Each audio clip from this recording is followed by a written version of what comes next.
আমাদের খোকন ডায়েরি চ্যানেলের নতুন নতুন ভালোবাসার গল্প পেতে চ্যানেলটি সাবস্ক্রাইব করে বেল বাটনে ক্লিক করুন। বিয়ে ছাড়াই বাসর করতে হবে, কথাটা শুনে চমকে উঠলাম আমি। ভাইয়া, এসব কি বলছো? তুমি বিয়ে ছাড়াই বাসর মানেটা সিম্পল, বিয়ে হবে না বাট বাসর হবে ঠিকই। ভাইয়া, আমরা তো একে অপরকে ভালোবাসি, তাহলে আমরা কেন এই অবৈধ কাজ করব? তার চেয়ে চলো বরং বিয়ে করে ফেলি। বিয়ে করবি ঠিক আছে, কাল রেডি থাকিস, কালই আমাদের বিয়ে হচ্ছে। কবুল বলতে যাব ঠিক তখনই আদনান ভাইয়া বলে উঠলেন, আমি সামান্তাকে বিয়ে করব না, ওকে আমি ভালোবাসি না, ঘৃণা করি। আর যাকে ঘৃণা করি তাকে নিয়ে সারা জীবন কাটাবো কি করে? তাই আমি সময় থাকতে এই বিয়েটা ভেঙে দিচ্ছি। কথাটি বলে আদনান ভাইয়া রেজিস্ট্রি পেপারটা ছিঁড়ে ফেলে দিয়ে হনহনিয়ে চলে গেলেন। আমি পাথরের মূর্তির মতো বসে আছি। আদনান ভাইয়া আমার সাথে এমনটা কেন করলেন? উনি তো আমায় ভালোবাসতেন। কাল রাতেও তো আদনান ভাইয়া ছাদে বসে আমার কাঁধে মাথা রেখে কত গল্প করেছিলেন। আমরা কিভাবে সংসার করব না করব, কয়টা বাচ্চা নিব না নিব, এসব বলছিলেন। আর আমি ওনার এমন কথাবার্তা শুনে শুধু হাসছিলাম। আর আজ এই মুহূর্তে কি থেকে কি হয়ে গেল কিছুই বুঝতে পারছি না। আমি কেন আম্মু আব্বু বড় আব্বু মামুনি কেউই বুঝতে পারছি না। আদনান ভাইয়ার জেদের বশেই ওনারা আজ বিয়ে দিতে রাজি হয়েছিলেন। আমি আর কিছু ভাবতে পারছি না, দৌড়ে নিজের রুমে চলে এলাম। রিঙ্কি এগিয়ে আসলো আরোহীর দিকে। তোর ছেলের জন্য যদি আমার মেয়ে উল্টোপাল্টা কিছু করে তাহলে কিন্তু আমি কাউকে ছেড়ে দিব না বলে দিলাম। আরোহী কিছু বলতে পারছে না, মাথা নিচু করে দাঁড়িয়ে আছে। আদনান একেবারে ওর বাবা আদিলের মতো হয়েছে। আহিলও এক কোণে স্তব্ধ হয়ে দাঁড়িয়ে আছে। একমাত্র মেয়ের এত বড় অপমান কিছুতেই মেনে নিতে পারছে না সে। বেশ কিছুক্ষণ লম্বা শাওয়ার নিয়ে বেরিয়ে আসলাম আমি কিন্তু অন্যদের মতো কেঁদে কেটে বুক ভাসিয়ে ফেলিনি। কেঁদে আর কি হবে? এখন যথাসম্ভব নিজেকে শক্ত রাখতে হবে। আহিল খানের মেয়ে আমি, এত সহজে কিছুতেই ভেঙে পড়ব না। আর আদনান খান, আজ থেকে আপনি আপনার পথে আর আমি আমার পথে। আমি আর আপনার কোনো কথা শুনবো না, মানব না। I hate you. আপনি আমার সাথে যে অন্যায় করেছেন তার শাস্তি আপনাকে পেতেই হবে। আর কিছু না ভেবে শুয়ে পড়লাম আমি। সকালে ঘুম ভেঙে গেল আমার। ঘড়ির দিকে তাকিয়ে দেখলাম 9টা বাজে। তার মানে ভার্সিটিতে যেতে পারবো। তাড়াতাড়ি ফ্রেশ হয়ে একটা স্কার্ট আর টপ পরে নিলাম। গলায়ও একটা স্কার্ফ পেঁচিয়ে নিলাম। পিঠে ব্যাগ রাখতেই চোখ পড়ল সোফায় পরে থাকা একটা শাড়ির দিকে। একটা তাচ্ছিল হাসি দিয়ে শাড়িটা হাতে নিলাম। এই শাড়িটা আদনান ভাইয়া আমায় গিফট করেছিলেন। আর আমি না ভেবে নিচে চলে গেলাম। সবাই ব্রেকফাস্ট করার জন্য বসে আছে। আমি গেলেই স্টার্ট হবে। তাকিয়ে দেখলাম আদনান ভাইয়া খাওয়া শুরু করে দিয়েছে। যে ছেলেটা আমায় রেখে একটা বিস্কুট পর্যন্ত মুখে দিত না, আজ সে ব্রেকফাস্ট করে নিচ্ছে। এ কি, তুমি এই শাড়ি নিয়ে কোথায় যাচ্ছ সামান্তা? তাকিয়ে দেখলাম জিএম মানে গ্র্যান্ডমাদার প্রশ্নটা করেছেন। আমি আর কিছু না বলে কিচেন থেকে একটা দেশলাই এনে শাড়িটাতে আগুন ধরিয়ে দিলাম। আদনান ভাইয়া আমার দিকে বিস্ফোরিত চোখে তাকিয়ে আছে। তাতে আমার কি? আমি আর কারো স্মৃতি আমার কাছে রাখতে চাই না। আদনান ভাইয়ের দিকে আবার তাকালাম। আমি তাকিয়ে দেখলাম উনি এবার বিস্ফোরিত চোখে নয়, অবাক চোখে তাকিয়ে আছে। বেশ ভালো বুঝতে পারছি এরকম তাকানোর মানে। অন্যদিন আমি ভার্সিটিতে গেলে তার কথা মতো লং 3 পিস পরে যেতাম, বাট আজ টপ আর স্কার্ট পরেছি। আমি আর দেরি না করে ব্রেকফাস্ট করা শুরু করে দিলাম। আজকে কি না গেলে হয় না? তুমি কি চাইছো বলো তো আম্মু? আমি সারাদিন রুমে বন্দি হয়ে বসে থাকি, কান্না করি? আমি মোটেও এমন করব না। আমি আর কথা না বাড়িয়ে বেরিয়ে পড়লাম ভার্সিটির উদ্দেশ্যে। এখন থেকে নিজের লাইফ নিজেই হ্যান্ডেল করব। আমার লাইফে আমি আর কাউকে ইন্টারফেয়ার করতে দেব না, ইভেন নিজের মা বাবাকেও না। আহিল, তোর মেয়ে একেবারে তোর মতোই হয়েছে। তোমার ছেলেও তোমার মতো হয়েছে, আর আমার মেয়ে আমার মতোই শান্তশিষ্ট। অ্যাটলিস্ট তোমার ছেলের মতো রাগী আর বদমেজাজি নয়। আদনান সবার দিকে একবার তাকিয়ে খাবার রেখেই চলে গেল। বাপ কা বেটা। তা ও কি শুধু আমার ছেলেই, তোর ছেলে নয়? হ্যাঁ আমার ছেলে, বাট আমার কোনো গুণই ওর মধ্যে নেই। ও তো শুধু চিনে মেয়েদের মন নিয়ে খেলা করতে। হ্যাঁ সাবু, তোকে এই লোকে খুব হট লাগছে। ক্লাসে ঢুকতে যাব অমনি নিলয়ের এই কথা শুনে থমকে গেলাম আমি। নিলয় এসে আমার সামনে দাঁড়ালো। এই ছেলেটার জন্য একদিনও ভার্সিটিতে এসে শান্তি পাই না, তার আমাকে ডিস্টার্ব করতেই হবে। আমাকে কি তোর চোখে পড়ে? আর কাউকে কি চোখে পড়ে না? আমাকে কেন তোর ডিস্টার্ব করতে হয়? না বেব, তোকে ছাড়া আমার চোখে সব ধোঁয়াশা লাগে, তাই তাদের দেখতে পাই না, আর তোকেই ডিস্টার্ব করি। দেখ নিলয়, আমার সামনে থেকে সর। আমার মেজাজ ভালো নয়, তাই আজ তোর সাথে ঝগড়া করতে পারবো না। কথাটা বলে নিলয়কে পাশ কাটিয়ে চলে এলাম আমি। আরোহী আদনানের রুমে ঢুকতেই দেখলো আদনান কার সাথে যেন হেসে হেসে কথা বলছে। আরোহী রেগে আদনানের দিকে এগিয়ে গেল, তারপর তার কান থেকে ছোঁ মেরে ফোনটা নিয়ে নিল। আদনান, কি হচ্ছে এসব? কেন তুমি সামান্তার সাথে কাল এমন করেছো? তোমার জন্য মেয়েটা কত কষ্ট পাচ্ছে। You have any idea? দেখো মা, আমার লাইফ আমার ডিসিশন। আমার মনে হয়েছে তাই আমি এমন করেছি, তাতে তোমার কি? আর অন্যের ম্যাটার নিয়ে ইন্টারফেয়ার করা আমার একদম পছন্দ নয়, তাই আমি এই মুহূর্তে এসব নিয়ে তোমার সাথে ডিসকাস করতে চাইছি না। So excuse me. আদনানের এমন লাগামহীন কথাবার্তা শুনে আরোহীর চোখে পানি চলে এসেছে। সে আর নিজেকে কন্ট্রোল করতে পারল না, কষিয়ে চড় মেরে দিল। তারপর চেঁচিয়ে বলল, তোমাকে নিজের ছেলে ভাবতেই লজ্জা লাগছে আমার। আমি মানছি তুমি তোমার বাবার মতো হয়েছো, কিন্তু তোমার বাবা তার মা বাবার সাথে এমন গলা উঁচিয়ে কখনো কথা বলেনি, কিন্তু তুমি তার ছেলে হয়েই এমনভাবে কথা বলছো।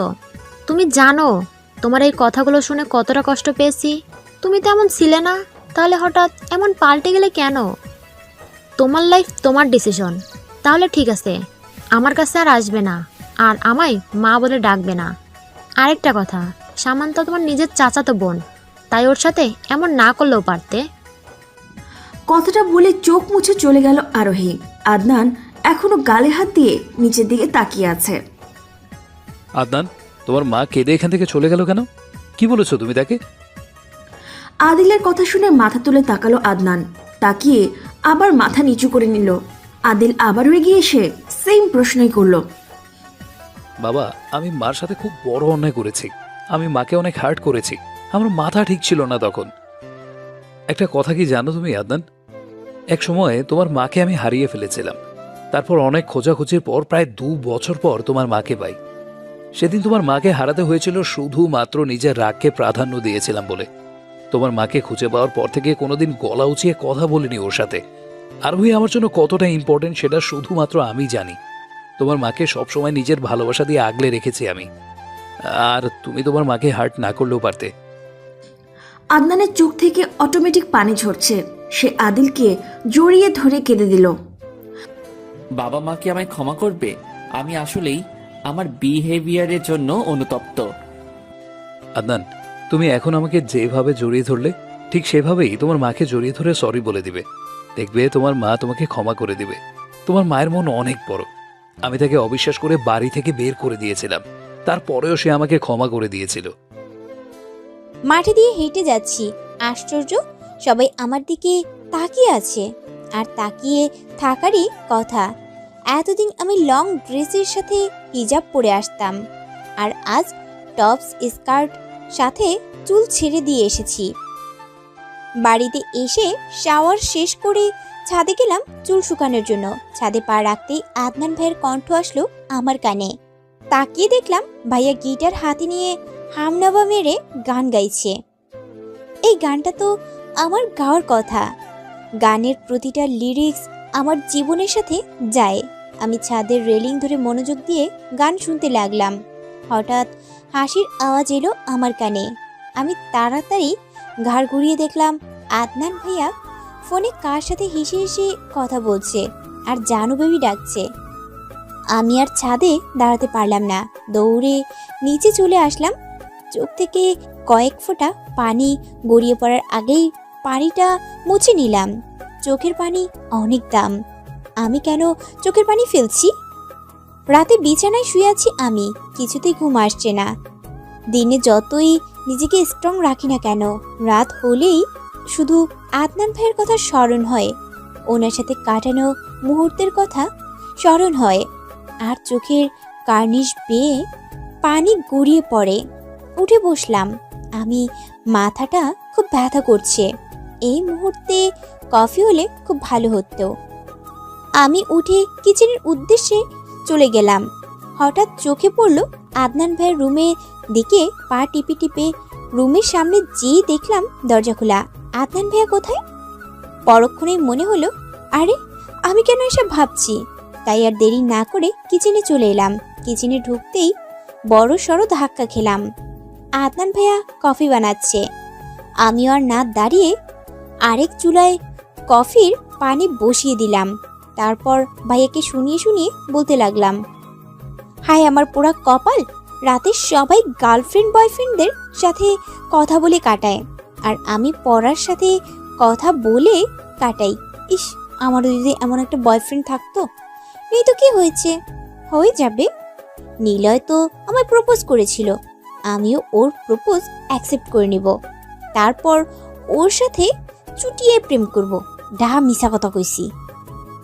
কথাটা বলার সাথে সাথেই আদনান ভাইয়া আমার হাত ধরে টেনে নিয়ে দেয়ালের সাথে চেপে ধরলেন। খুব শখ না তোর চুটিয়ে প্রেম করা? দাঁড়া করাচ্ছি। কথাটা বলেই আদনান ভাইয়া আমার ঠোঁট চেপে ধরলেন। আমি ওনাকে সরানোর চেষ্টা করছি, বাট উনি এক পাও নড়ছে না। ওনার স্পর্শ এই মুহূর্তে আমার কাছে বিষের মতো মনে হচ্ছে। প্রায় 5 মিনিট পর আমায় ছেড়ে দিয়ে বললেন, এটাই তো চেয়েছিলিস তুই, যা তোর ইচ্ছাটা পূরণ করে দিলাম। ভাইয়ার এমন কথা শুনে কেঁদে দিলাম আমি। ভাইয়া এসব কি বলছো তুমি? তোমার সাথে যখন রিলেশনে ছিলাম তখনও তো আমি এসব করিনি। তাহলে আজ যখন আমাদের মধ্যে কোনো সম্পর্ক নেই, তাহলে এখন কেন আমি এসব করতে চাইবো? বুঝি, সব বুঝি আমি। তাই তো আমার অ্যাটেনশন পাওয়ার জন্য এরকম ড্রেস পরে এসেছিস। তোর মতো মেয়েদের কাছ থেকে এসবই আশা করা যায়।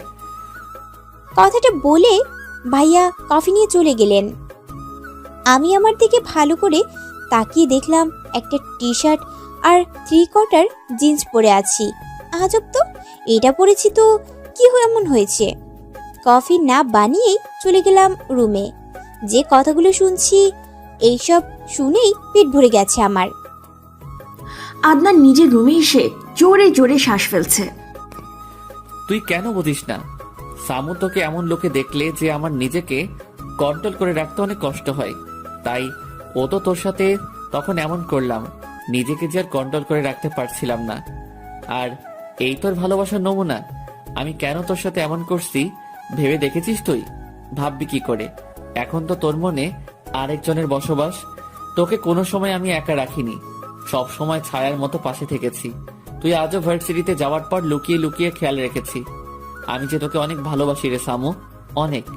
আমি তোর সাথে বিয়ে এমনি এমনি ভাঙতে চাইনি, কিন্তু এছাড়াও আমি আর কি বা করতাম? আমি যে নিরুপায়। ডাইনিং এ বসে সবার জন্য ওয়েট করছি। সবাই এলে তবেই ব্রেকফাস্ট শুরু করব। আদনান ভাইয়ার দিকে চোখ পড়তেই অবাক হয়ে গেলাম আমি। তার চোখ মুখ অসম্ভব ফুলে আছে, সাথে লালও হয়ে আছে। আশ্চর্য, কি হলো ভাইয়ার? আগে তো এমন হতে কোনোদিন দেখিনি। ভাইয়াকে কি জিজ্ঞেস করব? পরক্ষণেই মনে হলো কাল রাতের কথা।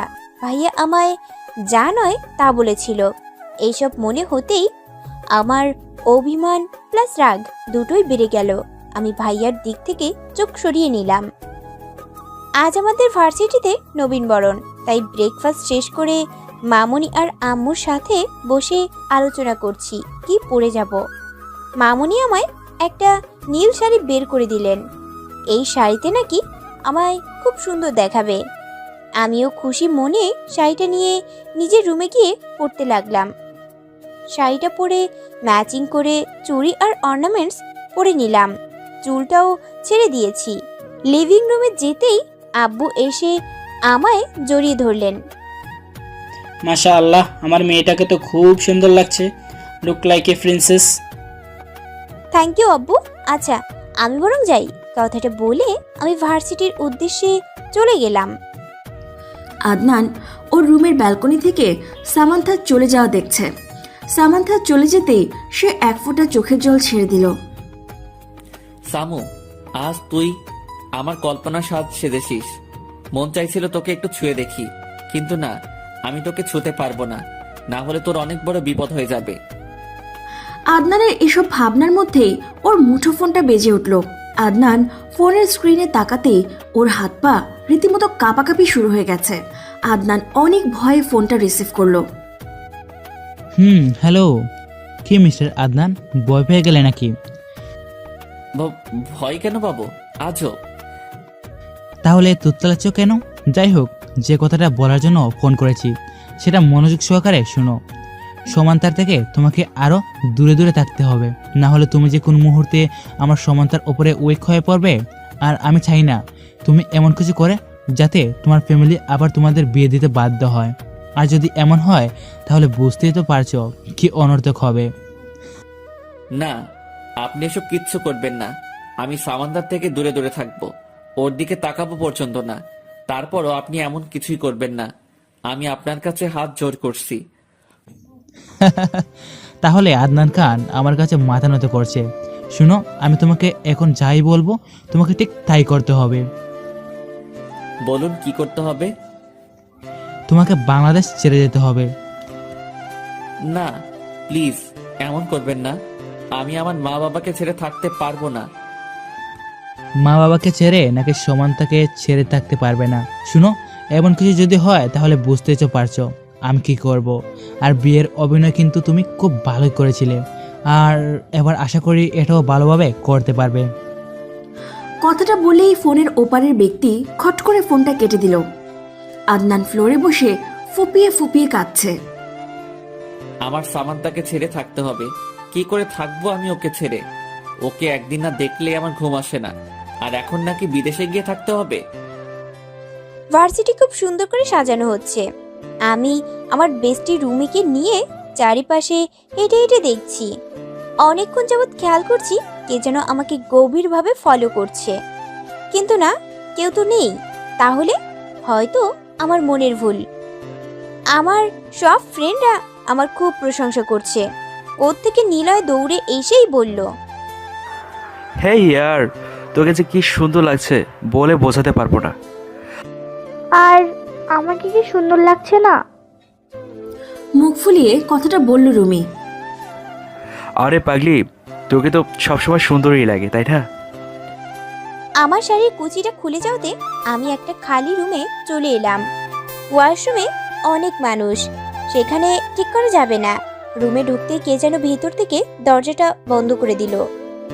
আমি পিছন ফিরতেই যাকে দেখলাম তাকে দেখে আমার গলা শুকিয়ে কাঠ হয়ে গেছে, ঠিকমতো দাঁড়াতেও পারছি না। এই ছেলেটা এখানে, তার মানে কোনো অঘটন ঘটিয়ে তবেই যাবে। ছেলেটা আমার দিকে এক পা করে এগিয়ে আসছে। ও যতই আমার দিকে এগিয়ে আসছে ততই আমার ভয় বেড়ে চলেছে। ও আমার সাথে খারাপ কিছু করবে না তো? এই শুনছো? আরে তোমাকেই বলছি, এখনো তো আমাদের গুড নিউজটি তোমাকে দেওয়াই হয়নি। জানো, ইতিমধ্যে আমরা আরও একটি নতুন চ্যানেল ক্রিয়েট করেছি, যে চ্যানেলটির নাম দিয়েছি খোকনস ফিল্ম। এবং এই চ্যানেলটিতে বিভিন্ন রকমের ভালোবাসার শর্ট ফিল্ম ভিডিও এবং রোমান্টিক ভালোবাসার গল্পগুলো তো থাকছে, সেই সাথে আমাদের আজব প্রেম এবং খোকনস ডায়েরি দুইটি চ্যানেলেই যে সকল ভালোবাসার গল্পগুলো আপলোড করা হয়, প্রত্যেকটা গল্পের সকল পর্ব তুমি আমাদের এই নতুন চ্যানেলটি থেকে দেখতে পারবা। ঠিক আছে? আর হ্যাঁ, তুমি যদি এখনো আমাদের চ্যানেলটি সাবস্ক্রাইব করে না থাকো তাহলে তোমার কাছে ছোট্ট একটা রিকোয়েস্ট, এই ভিডিওর ডেসক্রিপশন বক্সে অথবা আই বাটনে লিংক দেওয়া আছে, এখানে ক্লিক করে আমাদের চ্যানেলটি ভিজিট করো। যদি ভালো লাগে তোমার যদি ভালো লাগে তাহলে আমাদের চ্যানেলটি সাবস্ক্রাইব করে আমাদের সাথেই থাকো।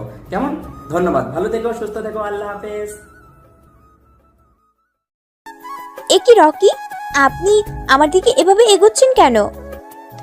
তুমি সত্যি বুঝতে পারছো না আমি কেন এগোচ্ছি, নাকি বুঝিয়ে দেব? দেখুন, একদম এগোবেন না বলে দিলাম, না হলে খারাপ হয়ে যাবে কিন্তু। রকি একটু পেছনে সরে দাঁড়িয়ে বলল, তাই নাকি? তো তোমার আদনান ভাইয়া বুঝি এখানে হিরোর মতো চলে এসে আমাকে মেরে তোমাকে নিয়ে চলে যাবে? তুমি যদি এমন ভেবে থাকো তো আমি বলবো তুমি ভুল ভাবছো। তোমার আদনান ভাইয়া আর তোমাকে বাঁচাতে আসবে না। এখন তার তোমার উপর থেকে ইন্টারেস্ট উঠে গেছে। সে তো এখন অন্য মেয়েকে নিয়ে ব্যস্ত। দেখবে কদিন পর তোমাদের সবাইকে ছেড়ে চলে যাবে। এতদিন শুধু তোমার মুহে পড়েছিল, না হলে তুমি বলো তোমাকে এত বাজে অফার কেন দিবে, আর বিয়ে বা কেন ভাঙবে? আমি তো কতদিন ধরে তোমাকে ভালোবাসি, আমি কি কখনো তোমার দিকে বাজে দৃষ্টিতে তাকিয়েছি? কি মিথ্যাবাদী! এখনো কুদৃষ্টিতে তাকিয়ে আছে, সে নাকি বাজে দৃষ্টিতে তাকায় না। সো তোমাকে একটা কথা বলার জন্য এসেছিলাম। কথাটা হলো তোমাকে আজ খুব খুব সুন্দর লাগছে। কথাটা বলে রকি চলে গেল। আমিও শাড়ি ঠিক করে বেরিয়ে গেলাম। অনুষ্ঠান শেষ হতে হতে অনেক বেলা হয়ে গেছে। আমি আর দেরি না করে রিমাকে সাথে নিয়ে বেরিয়ে পড়লাম। লিভিং রুমে বসে আছি সবাই। কিছুক্ষণ পর আদনান ভাইয়া বলে উঠলেন, আব্বু, চাচ্চু, আমি তোমাদের কিছু বলতে চাই। হ্যাঁ বলো, কি বলবে? আসলে আমি ইউএসএ চলে যাচ্ছি, আর সেখানে গিয়েই সেটেল হয়ে যাব। Are you mad Adnan? তুমি এসব কি বলছো? তুমি তো তোমার নানু বাড়িতে গিয়েও আমাদের ছেড়ে থাকতে পারো না, আর সেই তুমি কিনা ইউএসএ চলে যাচ্ছ? ভেবে বলছো তো? আদনান, এসব তুমি কি বলছো? আমি তোমাকে ছেড়ে কি করে থাকবো? কেন মা? আয়েশা আছে, সামান্তা আছে, ওদের নিয়ে থাকবে। আমি না থাকলে কিছু হবে না। আদনান আমার সোনা, এমন বলে না। সামান্তার আয়েশা আছে, সাথে তুমিও থাকবে। আমি তোমার মা, তুমি আমাকে ছেড়ে চলে যেতে পারো না। আর হঠাৎ তুমি চলে যেতে চাচ্ছ বা কেন? আমার আর বাংলাদেশে ভালো লাগে না, তাই সেখানে চলে যাচ্ছি। একেবারে বউ বাচ্চা সাথে করে নিয়েই আসবো। আমি আর সহ্য করতে পারলাম না, তাই আমিও বললাম, আমারও তোমাদেরকে কিছু বলার আছে। আমিও বিয়ে করতে চলেছি। মানে তুমি বিয়ে করবে? কিন্তু কাকে? রকিকে বিয়ে করব আমি। ছেলেটা খুবই ভালো, খুব ভালোবাসে আমায়। অ্যাটলিস্ট কারো মতো ঠকবাজ নয়। আদনান ভাইয়া আমার দিকে একবার তাকিয়ে চোখ নামিয়ে নিলেন। বাহ, বেশ ভালোই তো। আমি রেহানের সাথে এই নিয়ে আলোচনা করব, কেমন? আদনান দৌড়ে ওর রুমে চলে গেল। দরজা বন্ধ করে কাঁদতে থাকলো। শামু, তোর জন্যই আমি এমন করছি, আর তুই কিনা এখন এসব বলছিস? তুই জানিস ওই রকি তোর কত বড় ক্ষতি করতে পারে? তুই সমাজে মুখ দেখাতে পারবি না। আমি তোকে ভালোবাসি, তোর এত বড় ক্ষতি আমি কিছুতেই হতে দিব না। তাই আমি ওর কথা মতো চলছি, তোদের ছেড়ে চলে যাচ্ছি। তাতে যদি তোকে হারাতেও হয় তো আমি হারাবো, তারপরও আমি তোর সম্মান কিছুতেই নষ্ট হতে দিব না। আদনান চোখ মুছে কাকে যেন ফোন করলো। হ্যালো জিসান, শোন, আমি ইউএসএ কিছুদিন পরে চলে যাচ্ছি। তোকে আমার একটা হেল্প করতে হবে। হ্যাঁ বলো ভাই, কি করতে হবে? রকি চৌধুরী কোথায় যায় না যায় সেই সবকিছু তোকে ফলো করতে হবে, আর আমাকে জানাতে হবে। সে না হয় করবো, কিন্তু ভাই তুমি সামান্তাবুকে ছেড়ে চলে যাচ্ছ কেন? ওই যে বললাম, রকি চৌধুরী, ওর জন্য ও অনেক বড় সর্বনাশ করতে চলেছে আমার সামর। আর ওকে যেভাবেই হোক আমায় প্রোটেক্ট করতে হবে। কিন্তু ও তো আমায় ভুল বুঝছে। ভাই তুমি এগুলো বলছো না কেন সামান্তাবুকে? কি করব, ওই রকি এই সুযোগটাও দেয়নি। সিসি ক্যামেরা ফিট করা সামুর রুমে সেদিন মেকানিকের রূপ ধরে এসেছিল, আমি টের পাইনি। তারপর সে ওই আমায় বলল যে সামুর রুমে ক্যামেরা। আমি এটা খুলতেও চেয়েছিলাম, বাট ও আমায় থ্রেট দিয়েছে। শুধু ওর রুমেই নয়, সব জায়গায় ক্যামেরা বসানো। আর তুই তো জানিসই এই রকির কত ক্ষমতা, সব করতে পারে ও। আমি ইচ্ছে করলেই ওকে সরিয়ে দিতে পারি, বাট সামুর ইজ্জত ওর কাছে। আর তোকে একটা কাজ করতে হবে, আমি চলে যাওয়ার পর তোকেও ওর বাড়িতে মেকানিক সেজে যেতে হবে। তারপর ওর ল্যাপটপ নষ্ট করে দিতে হবে। আমি ইউএসএ নাও যেতে পারতাম, কিন্তু আমাকে তো যেতেই হবে। বাট আই সোয়ার খুব শিগগিরই ফিরে আসবো আমি। রকিকে ওর কর্মের শাস্তি পেতেই হবে। কথাটা এক নাগারে বলে খট করে ফোনটা কেটে দিল আদনান।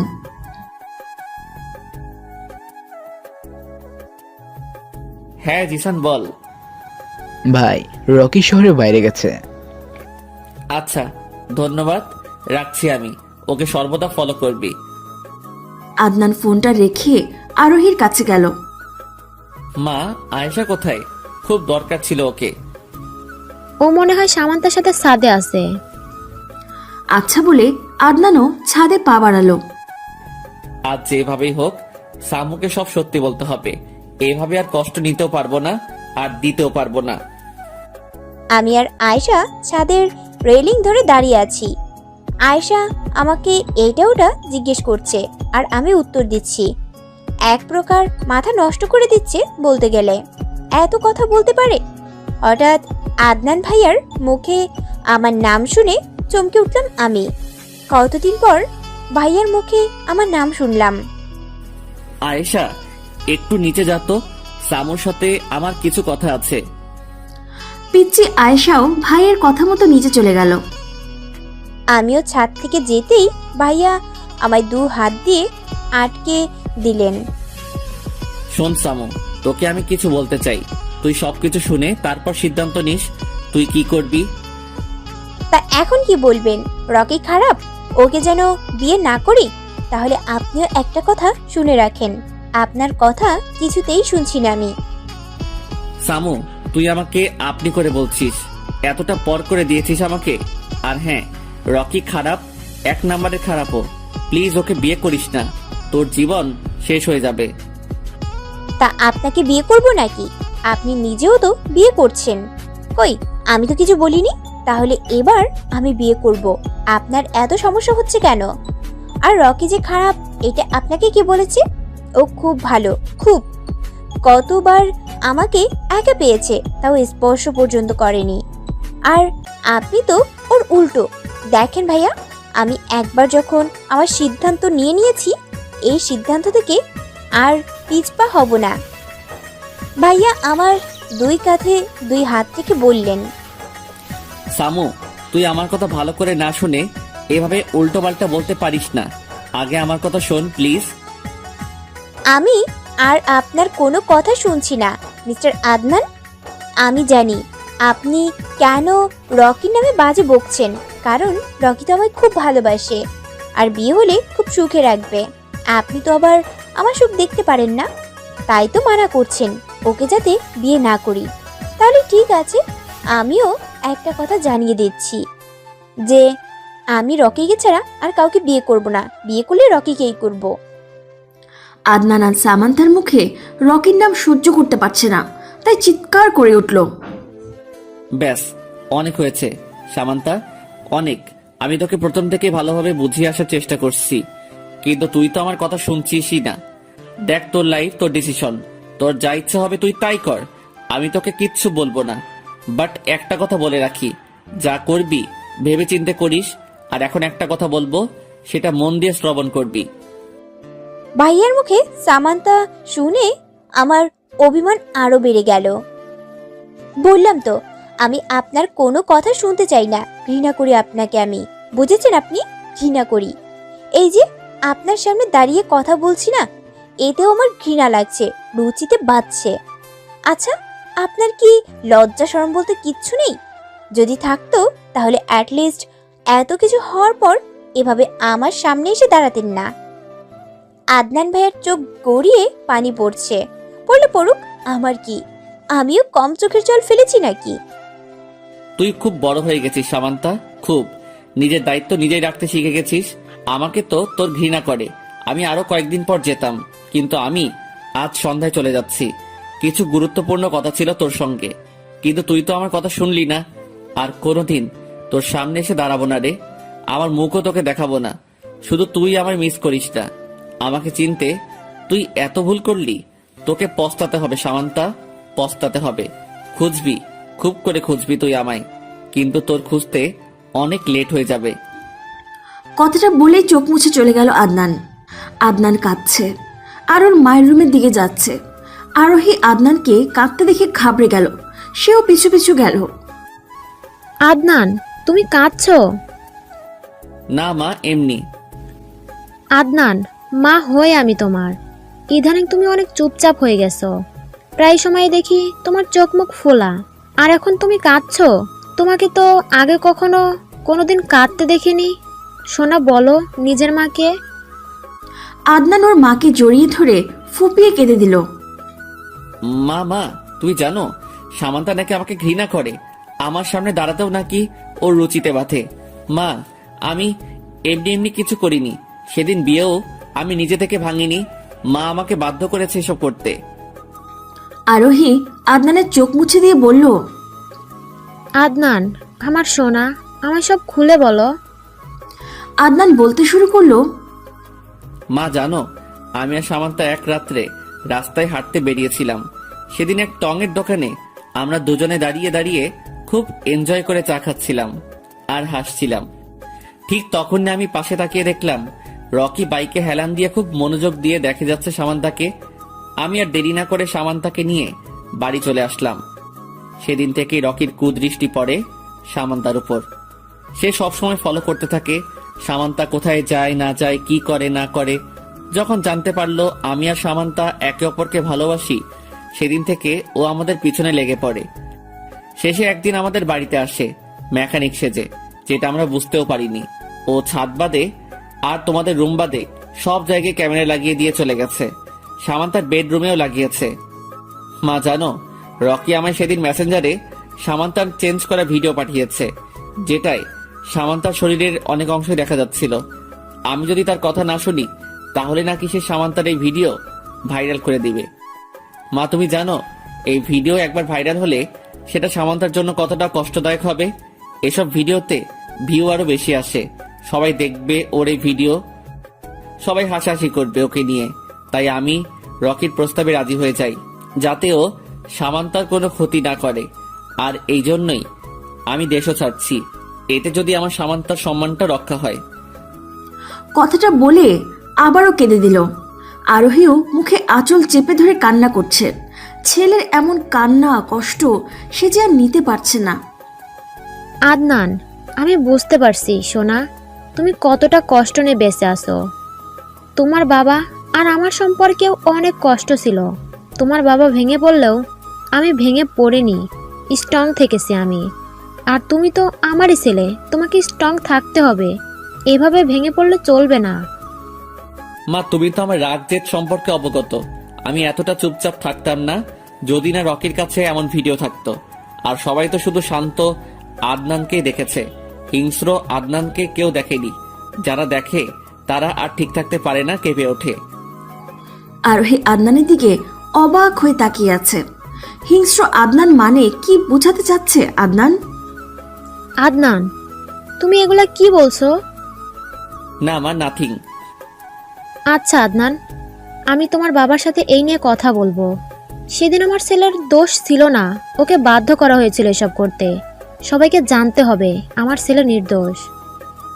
মা আমার কসম তোমায়, তুমি বাবাকে এই নিয়ে কিছু বলবে না। সময় এলে আমি সবাইকে সবটা জানাবো। তুমি আমার জননী মা, তাই তোমায় বললাম।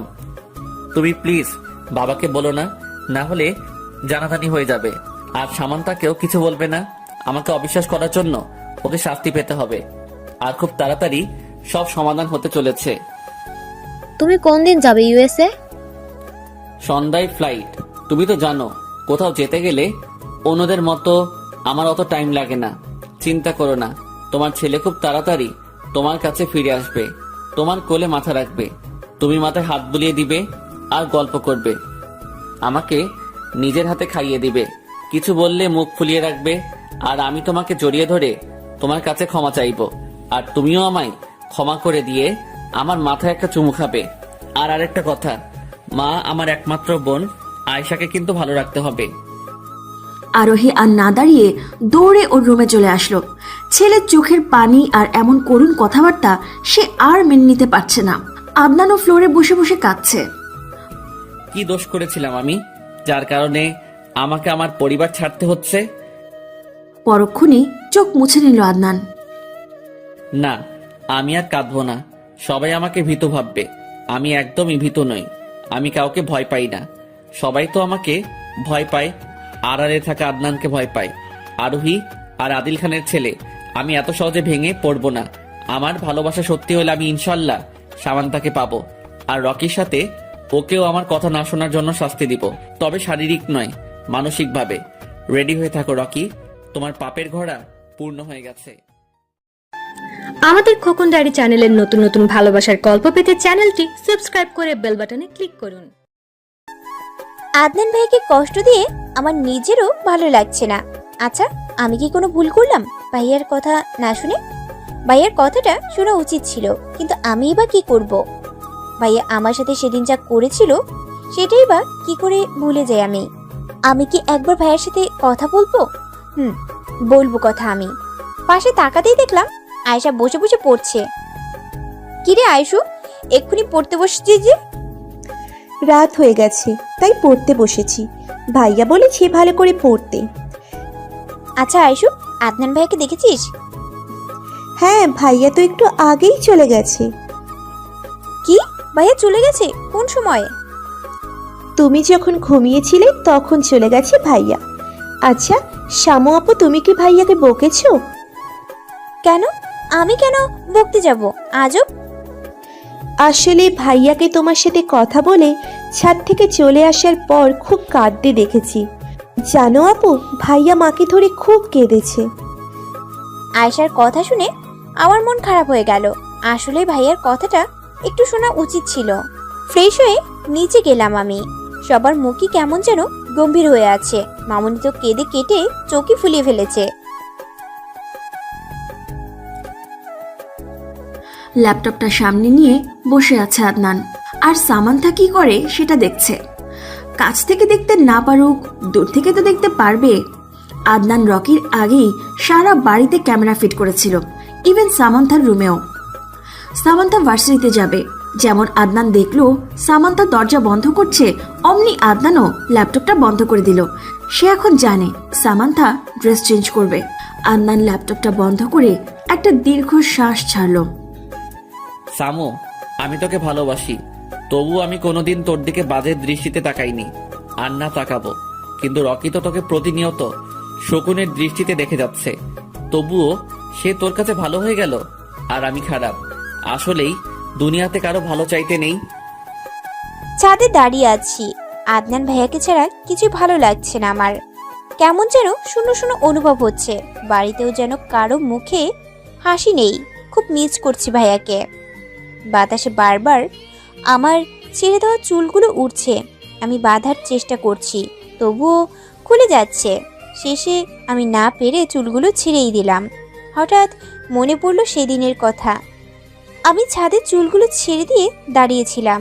ভাইয়া একটা গাছ থেকে কাঠগোলাপ এনে আমার পাশে দাঁড়িয়ে আমার চুলে গেঁথে তারপর চুলগুলো কানের পিঠে গুজতে গুজতে বলেছিলেন, জানিস সামু, তোকে ছেড়ে দেওয়া চুলে কতটা মোহনীয় লাগে। আই উইশ তোর এমন কাছ থেকে চুল দেখা যেন আমার ভাগ্যেই থেকে থাকে। আমি সেদিন কিছু বলিনি, শুধু হাসছিলাম। ভাইয়া আমার হাসি দেখে বলেছিলেন, এই একদম হাসবি না, তোর হাসি আমায় পাগল করে দেয়। চোখ থেকে এক ফোঁটা জল গড়িয়ে পড়ল আমার।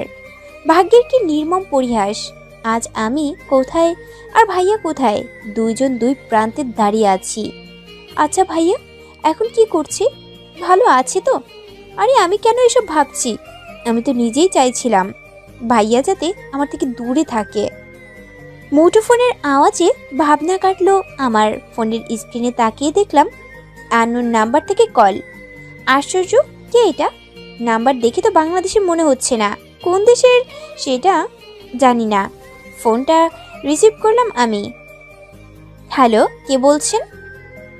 কেউ রেসপন্স করছেন না, শুধু তার শ্বাস প্রশ্বাসের শব্দ শোনা যাচ্ছে। হ্যালো, কথা বলছেন না কেন? কে আপনি? No response. কে রে ভাই আপনি? কল দিচ্ছেন অথচ কথা বলছেন না। ধ্যাত, বকাটা ছেলে কোথাকার। খট করে কলটা কেটে দিলাম আমি। কি ভেজাল রে বাবা, কল দেয় কিন্তু কথা বলে না। এইসব ভাবনার মাঝে আবার ফোন বেজে উঠল। আমি না দেখেই কলটা রিসিভ করলাম। আচ্ছা, ক্যালেনি দিব বেটাকে। এই, কে আপনি? ফোন দিয়ে ইরিটেট করছেন কেন? আর ফোন দিবেন না আমায়। আরে আরে, এতটা হাইপার হচ্ছ কেন? আমি রকি বলছি। আপনি রকি, কিন্তু আমার নাম্বার কোথা থেকে পেলেন? তোমার নাম্বার কালেক্ট করা আমার জন্য কোনো ব্যাপারই না, বুঝলে জান আমার। ওনার মুখ থেকে জানেমান ডাকটা শুনে কেমন ঘিনঘিনে ফিল হচ্ছে আমার। তা কেমন আছো? জি ভালো আছি। আর কেন ফোন করেছেন? আমাকে জিজ্ঞেস করবে না আমি কেমন আছি? সেটা জিজ্ঞেস না করে বলছো কেন ফোন করছি? It's not fair baby.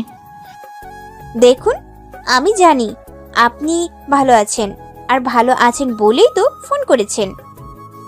আরে বাহ, এত বাবু তুমি আমায় নিয়ে। আমি ভালো আছি কিনা মন্দ আছি সেটাও জানো দেখছি।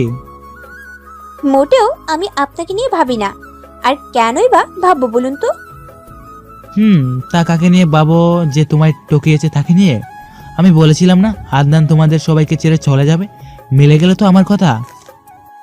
হইছে, রাখছি আমি। আচ্ছা, রকি এত শিওর হয়ে কি করে বলছিল সেদিন যে ভাইয়া আমাদের ছেড়ে চলে যাবে? ও বলার 2 দিন পরেই তো ভাইয়া চলে গেল। রকি বলছে ভাইয়া ভালো না, আর ভাইয়া বলছে রকি ভালো না। কি হচ্ছে কিছুই বুঝতে পারছি না। কাকে বিশ্বাস করব আর কাকেই বা অবিশ্বাস করব? তবে আমার মন বলছে আদনান ভাইয়াকে বিশ্বাস করা উচিত। আদনান তো আমার ভাই প্লাস ভালোবাসা, আর রকি তো আমার কেউ নয়। আবারও ফোনটা বেজে উঠল। নিলয় ফোন করেছে। উফ, আজকে আমায় কেউ শান্তি দিবে না। হ্যাঁ নিলয়, বলো।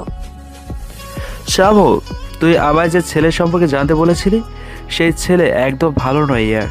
কয়েকদিন পর পর মেয়ে পাল্টারে, আর এটাই নাকি তার প্রধান কাজ। তার মধ্যে ডেট তো আছেই। আর আরেকটা কথা, তোর ভাই নাকি সাইকো। তোদের সামনে ও যতটা নর্মাল দেখায়, ও কিন্তু ততটা নর্মাল নয়। কি? আচ্ছা, তোকে এসব কে বললো? বলেছে একজন, বাট তোকে বলতে পারবো না। সে না করে দিয়েছে কাউকে যেন না বলি। আর আমিও কথা দিয়ে ফেলেছি যে আমি কাউকে কিচ্ছু বলবো না। এখন রাখছি, বাই, সি ইউ সোনা। আমি ফোনটা রেলিংয়ের উপর রেখে একটা দীর্ঘশ্বাস ছাড়লাম। আদনান ভাইয়া এতটা খারাপ? ছি, ওনাকে নিজের ভাই বলতেও লজ্জা করছে আমার। এই লোকটাকে ভালোবেসেছিলাম আমি। ভেবেছিলাম আদনান ভাইয়ার সম্বন্ধে একটু খোঁজখবর নিব, তাই নিলয়কে বলেছিলাম। বাট নিলয় আমায় এইসব বলবে কোনো দিনও ভাবিনি। আর শুধু নিলয়কে অত বিশ্বাস করা যায় না। কে বলেছে ওকে এসব? আর নাম বলতেই বা বারণ করলো কেন? আমার মনে হচ্ছে আমার নিয়ে অনেক বড় কোনো খেলা হচ্ছে, বাট আমি বুঝতে পারছি না কি করব আমি। মন এক কথা বলছে, মস্তিষ্ক আরেক কথা বলছে। তারপরও প্রমাণহীন কথাবার্তা আমি একদমই বিশ্বাসী নই। যদি আদনান ভাইয়া এমন করেই থাকতেন, তাহলে কোনো না কোনো ক্লু বা প্রমাণ তো নিশ্চয়ই থাকবে। আমার ভাবনার ছেদ ঘটিয়ে আবার ফোনটা বেজে উঠল। হ্যালো, কে বলছেন? একই, তুমি এখনো নাম্বার দেখোনি? আমি রকি বলছি। আপনি কেন আমায় ফোন দিয়েছেন? তোমাকে একটা কথা জানানোর জন্য। কি কথা? আদনান কতটা নিকৃষ্ট তুমি জানো? ও কতটা নীচ? এসব কে বললো আপনাকে? আর প্রমাণ ছাড়া কথা আমি একদমই বিশ্বাস করি না। ওকে ফাইন, তোমার বেডরুমে যে সিসি ক্যামেরা লাগানো আছে সেটা তুমি কি জানো? কি? আমার বেডরুমে সিসি ক্যামেরা কে লাগিয়েছে? কে আর? আদনান। এখন ভেবে দেখো সামান্তা, তোমার সব ভিডিও কিন্তু ও দেখে, কাপড় চেঞ্জ করা থেকে শুরু করে সব। আর আমার কথা বিশ্বাস না করলে তোমার রুমের বাম পাশের কোণাটা চেক করো। রাখছি আমি। হ্যালো হ্যালো, দূর রেখে দিল। বাট ও কি করে জানলো আমার রুমে সিসি ক্যামেরা? সব কেমন ধোঁয়াশে ধোঁয়াশে লাগছে। আমি রুমে চলে এলাম রকির কথা যাচাই করার জন্য। রুমে তন্ন তন্ন করে খুঁজছি, বাট ক্যামেরার কোনো চিহ্নই পাচ্ছি না। রকির কথা অনুযায়ী বাম পাশে তাকিয়ে দেখলাম ছোট্ট একটা কালচে কি দেখা যাচ্ছে। আমি টেবিলের উপর উঠে দেখলাম সত্যি সত্যি একটা ক্যামেরা। তার মানে রকির কথাই সত্যি। আদনান ভাইয়া আমার রুমে সিসি ক্যামেরা লাগিয়েছে, তাও বেডরুমে। ছি ছি, আদনান ভাইয়া এটা কিভাবে করলো? এই ফুটেজ তো সব উঠেছে। ভাইয়া কি তাহলে? আর রকি বা কি করে জানলো আমার রুমে ক্যামেরা লাগানো আছে? আদনান কিছু জামা কাপড় কেনার জন্য শপিং মলে গেছে। শপিং মলে ঢুকতেই হে আদনান, কেমন আছো তুমি? হঠাৎ মেয়ের কণ্ঠ শুনে চকিতে তাকালো আদনান। আরে জুই যে, কেমন আছো? এই তো বেশ ভালোই আছি।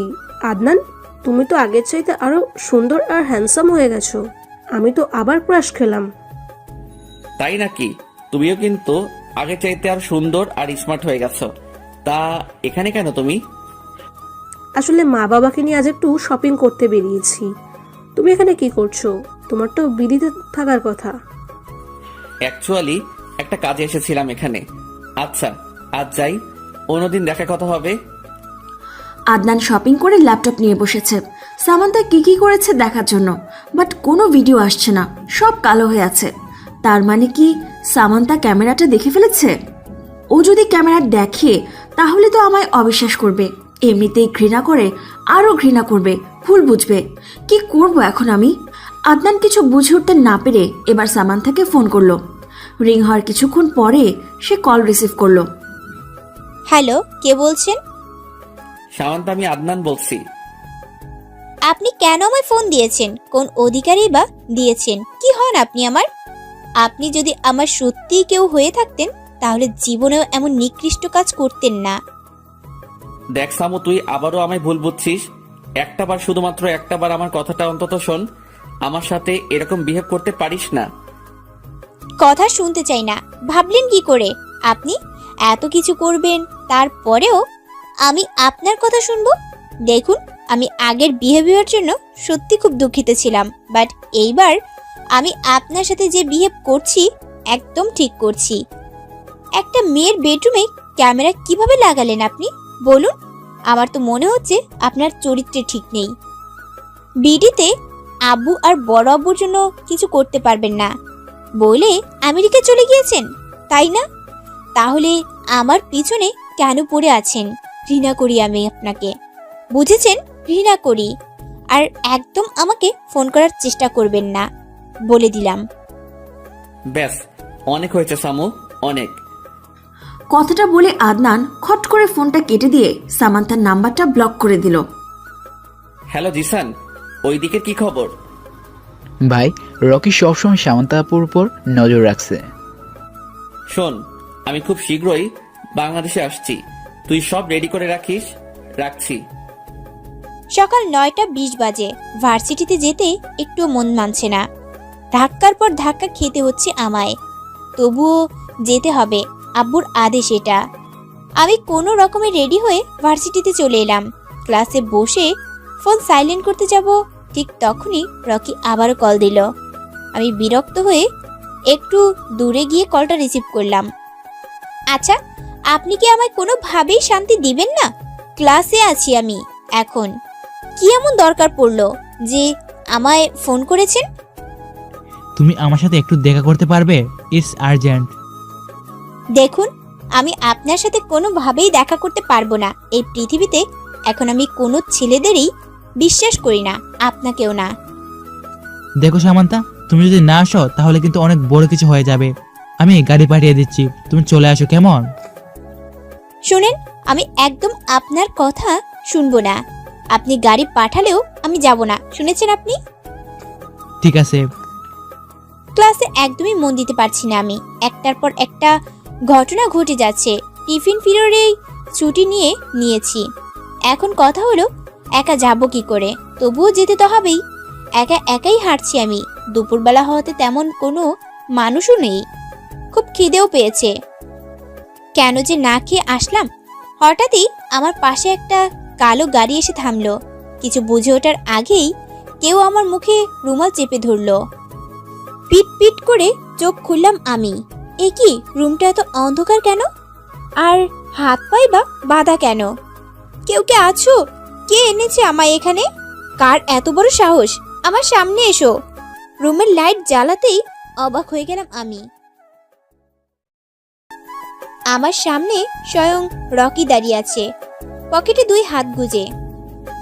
এ কি, আমি এখানে কেন? আর আপনি বা এখানে কেন? তুমি এখনো বুঝতে পারছো না তুমি এখানে কেন আর আমি এখানে কেন? তো তবে শুনো, তুমি তো আমার কথা শুনোনি, তাই আমি তোমাকে কিডন্যাপ করে এখানে নিয়ে এসেছি। কি এত দরকার আপনার আমার সাথে যে আপনাকে আমার কিডন্যাপ করে নিয়ে আসতে হলো? আমার তো আপনার সাথে তেমন কোনো দরকার নেই। আর আমাকে এখান থেকে যেতে দিন, তা না হলে কি কি করবে তুমি? আমি কি তোমাকে ছেড়ে দেওয়ার জন্য কিডন্যাপ করেছি নাকি? মানে তাহলে কিসের জন্য? আমি জানি আদনান দেশে ফিরেছে, তাই যত তাড়াতাড়ি সম্ভব তোমাকে বিয়ে করে আমার করে নিতে চাই। আমি তোমাকে আজ বিয়ে করব, আর যদি তুমি আমার বিয়ে না করো তাহলে তোমায় নিয়ে অনেক দূরে চলে যাব, আমি অনেক দূরে। এখন তুমি তাড়াতাড়ি রাজি হয়ে যাও তো। জীবনেও না, আমি আপনাকে জীবন নেও বিয়ে করব না। আর আপনি বা কেন আমায় বিয়ে করতে চাইছেন? কেন, তুমি তো আমায় বিয়ে করতে চাইতেছো। তাছাড়া আমি তোমাকে খুব ভালোবাসি সামান্তা, খুব ভালোবাসি। কি করিনি তোমার জন্য, সব করেছি, সব।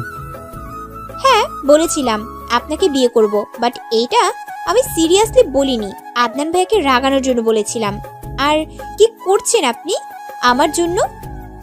আমার জানা মতে আপনি আমার জন্য কিছুই করেননি। আর আপনি আমাকে ভালোবাসেন, এইটাই বা কি করে বিশ্বাস করব আমি? তোমাকে আর আদনানকে আলাদা করে দিয়েছি, সেটা কি কিছুই না? ভালোবাসি বলে আমি আদনানকে তোমার থেকে দূরে সরিয়ে দিয়েছি, কারণ ওকে তোমার সাথে দেখলে সহ্য হয় না আমার। মানে আপনি আমাকে আর আদনান ভাইকে? হ্যাঁ, আমি তোমাদের দুজনের মধ্যে ভুল বুঝাবুঝি সৃষ্টি করেছি আর ওকে দূরে পাঠিয়ে দিয়েছি। কিভাবে করলেন আপনি এসব? আপনি বললেন আর ভাইয়াও মেনে নিল? রকি আমার সামনে রাখা একটা চেয়ারে বসে বলল, শুনো, তবে তোমার ভিডিও দেখিয়ে ব্ল্যাকমেল করেছি।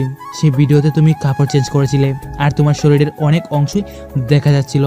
প্রথমে আমি আদনানকে খুব ভালোভাবে বুঝাতে চাইছিলাম, বাট সে আমার কথা কানে নেয়নি। আমিও তোমার রুমে সিসি ক্যামেরা লাগিয়েছিলাম, আর একদিন বসে বসে তোমার ভিডিও দেখছিলাম। করার চোখে পড়তেই দেখলাম তোমার রুমের বাম পাশে আরেকটা কি যেন দেখা যাচ্ছে। ভালো করে জুম করে দেখলাম, এটা একটা ক্যামেরা। ব্যাস, পেয়ে গেলাম। ভুল বোঝানো আরেকটা উপায়। আদনান নাকি কিছুতেই তোমার ছাড়বে না। তারপর আমি ওকে বাধ্য হয়ে তোমার চেঞ্জ করার ভিডিও দেখেছিলাম আর বলেছিলাম এটা ভাইরাল করে দেব। তারপর রকি কি কি প্ল্যান করেছিল সব খুলে বলল। আমার হাত পা এখনো বাঁধা, তা না হলে এতক্ষণে চর বসিয়ে দিতাম ব্যাটার গালে। শুধু এই ভিডিও না, আর অনেক ভিডিও। এখন তুমি যদি রাজি না হও তো আমি ভিডিও সত্যি সত্যি ভাইরাল করে দেব। তুই কি ভেবেছিস আমি তোকে বিয়ে করব? আরে তোর মতো জানোয়ারের দিকে তাকালেও পাপ। তোর জন্য আমি আদনান ভাইয়াকে ভুল বুঝেছি। ভাইয়া আমাকে বারবার বলার চেষ্টা করেছে, ভাইয়া আমার সম্মান বাঁচানোর জন্য তোর কথা শুনেছে, কিন্তু আমি কিছুতেই তোর কথা শুনবো না, নিজের সম্মানের কথা ভেবেও না। তোর বাপ মাও আমার কাছে তোকে বিয়ে দিবে না, কারণ তুই রাজি না। তাই আমি জানি তুই বিয়ে করবি না, তাই তোকে সুদা তুলে নিয়ে এসেছি। এতই যখন ভালোবাসিস তাহলে আমার হাত পায়ের বাঁধন খুলে দিচ্ছিস না কেন? তুই কি বুঝতে পারছিস না আমার যে কষ্ট হচ্ছে? ও তুই বুঝবি কি করে? তুই কি আমায় সত্যিকারে ভালোবাসিস নাকি? আমার কথা শুনে রকি এগিয়ে এসে আমার হাত পায়ের বাঁধন খুলে দিল। বাঁধন খোলার সাথে সাথেই আমি ওকে কষিয়ে চর বসিয়ে দিলাম। তোর মতো ছেলেকে কিছুতেই বিয়ে করব না আমি। কি মনে করেছিস এইসব করলেই আমি তোকে মেনে নেব? কখনো না। আমার মনে শুধু আদনান ভাইয়াই আছে, আর থাকবে। ও তোর মতো নিকৃষ্ট মানুষ আমি দুটো দেখিনি। আমাকে এখান থেকে যেতে দে বলছি। রকি রেগে তেড়ে এসে আমার চুলের মুঠি ধরল। তোকে তো বিয়ে করতেই হবে, আর আজই। তারপর আমার চুলের মুঠি ছেড়ে দিয়ে একটা বক্স এনে আমার হাতে দিয়ে বলল, এখন শাড়ি আর অর্নামেন্টস আছে, এগুলো পরে নিবি। আমি বাজারে যাচ্ছি, এসে যাতে দেখি তুই রেডি হয়ে গেছিস। রকি বেরিয়ে গেল। দরজাটাও তালা মেরে গেছে। খিদে মরে যাচ্ছি আমি। ফোনটাও আমার হাতে নেই, ওই রকির কাছে আছে বোধহয়। আমি এই রকিকে কিছুতেই বিয়ে করব না। আদনান ভাই ঠিকই বলতো, এই রকি মোটেও ভালো না। কেন যে তখন ভাইয়ার কথা শুনলাম না? যদি শুনতাম তাহলে হয়তো আজ এই দিনটি দেখতে হতো না। কালো হুডি পরে কানে ব্লুটুথ লাগিয়ে হাতে ব্রিফকেস নিয়ে এগিয়ে আসছে আদনান। আজই সে বাংলাদেশে পা রেখেছে। হ্যালো জিসান, সামান্তার কি খবর? ভাই, সামান্তাবুকে কাল থেকেই পাওয়া যাচ্ছে না। ভার্সিটি থেকে ফিরছিলেন, তারপর আর বাড়িতে যাননি। কি? আচ্ছা আমি আসছি, তুই তাড়াতাড়ি আমার বাংলোতে চলে আয়। রকি সামান্তার কিছু করেছে, আর তোকে যে বলেছিলাম ল্যাপটপ নষ্ট করতে, সেটা করেছিস? হ্যাঁ ভাই, কাল আমি রকির বাড়িতে গিয়েছিলাম, তারপর ওর মাকে বললাম রকি আমায় পাঠিয়েছে ল্যাপটপ ঠিক করার জন্য, তবে আমি নষ্ট করিনি। তাহলে কি করেছিস? ল্যাপটপ নিয়ে এসেছি। আমার মনে হয় রকি এত কাছে খেলোয়াড় নয়, ওর ফোনেও বোধহয় অনেক সিক্রেট আছে। জানি আমি। আচ্ছা রাখছি, তাড়াতাড়ি চলে আসিস। রকির কথা অনুযায়ী আমি শাড়ি আর কিছু অর্নামেন্টস পরে নিলাম। পরে যদি রেগে আবার কোনো অঘটন ঘটিয়ে ফেলে তখন? না বাবা, রিস্ক নেওয়া যাবে না। আপাতত রকি যা বলছে সেটা শোনাই বেটার। প্রচুর খিদে পেয়েছে আমার। দিন নাকি রাত সেটাও বুঝতে পারছি না। রুম এমনভাবে অন্ধকার আছে, এতটা পাষাণ মানুষ কি করে হয় সেটাই বুঝতে পারছি না আমি। এতক্ষণ হয়ে গেল, তারপরও একবার এসে জিজ্ঞেস করলো না আমার খিদে পেয়েছি কিনা। যদি সত্যি রকি আমায় ভালোবাসতো তাহলে আমার অবস্থা বুঝার অন্তত চেষ্টা করতো। ও কি সত্যি আমায় ভালোবাসে, নাকি কোনো রিভেঞ্জ নিচ্ছে আমার উপর? এখন থেকে যে পালাবো সেই সুযোগটাও নেই। কোথায় বন্দি করে রেখেছে কে জানে। আমি আদৌ ঢাকায় আছি তো? রকি যদি আমায় বিয়ে করে ফেলে তখন কি করব আমি? এখান থেকে তো পালাতেও পারবো না। আজ খুব আদনান ভাইয়ের কথা মনে পড়ছে। ভাইয়া কি জানে আমার বিয়ে হতে যাচ্ছে? ভাইয়া কি আটকাতে আসবে না? রকি এখনো সামান্তার কাছে যায়নি, বাজারে আছে এখনো। কি যেন খোঁজাখুঁজি করছে। কি মনে হতেই তাকে যেন ফোন করলো। হ্যালো রিয়াদ, ওদিকের কি খবর? ভাই ওই দিকের খবর মানে কোন দিকের খবর? আদনানের কথা বলছি আমি। আদনান এখন কি করছে কিছু জানো তুমি? আদনান খান তো আমেরিকা থেকে বাংলাদেশ চলে গেছে, এই 7-8 ঘন্টার মতো হবে। হোয়াট? তুমি এখন জানাচ্ছ আমাকে? যখন আমেরিকা থেকে রওনা দিয়েছিল তখন কেন বলনি? বলো, কেন বলনি? কোথায় ছিলে তুমি? ড্যামিট, তোমাকে আমি আমেরিকায় কি জন্য পাঠিয়েছিলাম? তুমিও চলে এসো, তারপর তোমাকে মজা দেখাচ্ছি। আদনান তার বাংলোতে বসে জিশানের সাথে কথা বলছে। তার এই বাংলোর খবর জিশান ছাড়া আর কেউ জানে না, ইভেন ওর ফ্যামিলির কেউও না। লুকিয়ে এখানে কাজ করে তারা। যারা অন্যায় করে তাদের ধরে এনে এখানে শাস্তি দেয়, তবে মার্ডার করে না, কাউকে মুখও দেখায় না। জিসান আনার চেষ্টা করেছিস? রকি এখনো কোথায় আছে? হ্যাঁ, রকির নাম্বার খুব কষ্ট করে কালেক্ট করেছিলাম আমি। এখন ওর নাম্বার ট্র্যাক করছি, দেখি লোকেশন কোথায় দেখায়। এ কি ভাই, ওর লোকেশন তো উত্তরের দিকে দেখাচ্ছে, তার মানে ও উত্তরে আছে। ভাই আমাদের এক্ষুনি যেতে হবে। চল, ও কোনো অঘটন ঘটিয়ে ফেলার আগেই আমাদের ঠিক সময় পৌঁছাতে হবে। আদনান দেশে চলে এসেছে মানে ও কোনো না কোনো কিছু করবে, হাত পা গুটিয়ে একদম বসে থাকবে না। ও যদি কোনো উল্টাপাল্টা করে তাহলে আমিও সামান্তার ভিডিও ভাইরাল করে দেব। বাট সব ভিডিও তো আমার ল্যাপটপে আছে, এখন আমার ল্যাপটপ আনতে হবে। রকি ওর বাড়িতে এসে ল্যাপটপ দেখছে, বাট ভিডিওর কোনো চিহ্নই নেই, সব ফাইল খালি দেখাচ্ছে। আশ্চর্য, আমি তো 2 দিন আগেও দেখলাম সব ভিডিও ঠিকঠাকভাবেই আছে, তাহলে আজ কীভাবে ব্যানিশ হয়ে গেল? এটাই যে আমার একমাত্র হাতিয়ার ছিল। বাসায় তো মা ছাড়া আর কেউ নেই, তাহলে কি মা আমার ল্যাপটপে হাত দিয়েছে? না না, মা আমার কোনো জিনিসে হাত দেয় না, আর ল্যাপটপ তো নাই। তবুও একবার জিজ্ঞাসা করি, মা তুমি কি আমার ল্যাপটপ ধরেছিলে? না, আমি কেন তোর ল্যাপটপ ধরবো? তুই না একটা মেকানিককে পাঠিয়েছিলিস তোর ল্যাপটপ ঠিক করার জন্য, সে ওইটা ধরেছে, আর কেউ ধরেনি। রকি নিজের মাথার চুল টেনে বলল, মা এটা তুমি কি করলে? আমি কোনো মেকানিককে পাঠাইনি। তুমি তো আমাকে একবার জিজ্ঞেস করতে পারতে আমি কোন মেকানিক পাঠিয়েছি কিনা। কি করলে তুমি এটা মা? কথাটা বলে রকি চলে গেল। আদনান সামান্তার কাছে পৌঁছানোর আগে সামান্তাকে সরিয়ে ফেলতে হবে। রকি সামান্থার রুমে ঢুকে দেখলো ও সেজে গুজে ফ্লোরে লেপ্টে মাথা নিচু করে বসে আছে। সামান্তা উঠো, আমাদের চলে যেতে হবে। রকির কথায় আমি চোখ তুলে তাকালাম। আমি কোথাও যাব না, আগে আমায় খাবার দেন, তারপর আপনি বলছেন সেটা ভেবে দেখব। আপাতত আপনার কথা শোনার আমার কোনো মন নেই, খুব খিদে পেয়েছে আমার। আপনি আমায় একটু খাবারও দেন নাই, পানি পর্যন্ত দেন নাই। আমি যা বলছি সেটাই হবে। তুমি যাবে আমার সাথে, আর এক্ষুনি। তুমি কি মনে করেছো আমি তোমায় আদর করার জন্য বন্দি করেছি? মোটেও না। কথাটা বলে রকি আমায় টেনে দাঁড় করালো। দরজা দিয়ে বের হতেই আরে বাহ, আমাদের ছাড়ে শুভ কাজ সম্পন্ন করবে নাকি মিস্টার রকি? আদনান ভাইয়ের কণ্ঠ শুনে আমি আর রকি দুজনেই চমকে গেলাম। ভাইয়া দুই পকেটে হাত গুজে দাঁড়িয়ে আছে। ভাইয়া তো ইউএসএ ছিল, তাহলে বিডিতে কখন এলো? আমার ভাবনার ছেদ ঘটিয়ে ভাইয়া আবারও বলে উঠলেন, আরে তোমরা দুজন স্ট্যাচু হয়ে দাঁড়িয়ে আছো কেন? শুভ কাজে দেরি করতে নেই, চলো চলো বিয়ের আয়োজন শুরু করা যাক। ভাইয়ার কথা শুনে আমি অবাক হয়ে তাকিয়ে আছি। ভাইয়া এসব কি বলছে? ভাইয়া আমায় অন্য কারোর সঙ্গে দেখলে এইটা মেনে নিতে পারবে? 2 ফোঁটা চোখের জল ছেড়ে দিলাম আমি। আমাকে পরপুরুষের সাথে দেখেও কিছু বলছে না, উল্টা আরো বিয়ের আয়োজন শুরু করার কথা বলছে। যেন ওনার কিছুই যায় আসে না। ভাইয়া এতটা চেঞ্জ হয়ে গেল এই কয়েকদিনে। তার মানে কি ভাইয়া সত্যি সত্যি বিয়ে করে নিয়েছে, আর এখন একজন ভাই হয়ে বোনের বিয়ের দায়িত্ব পালন করছে?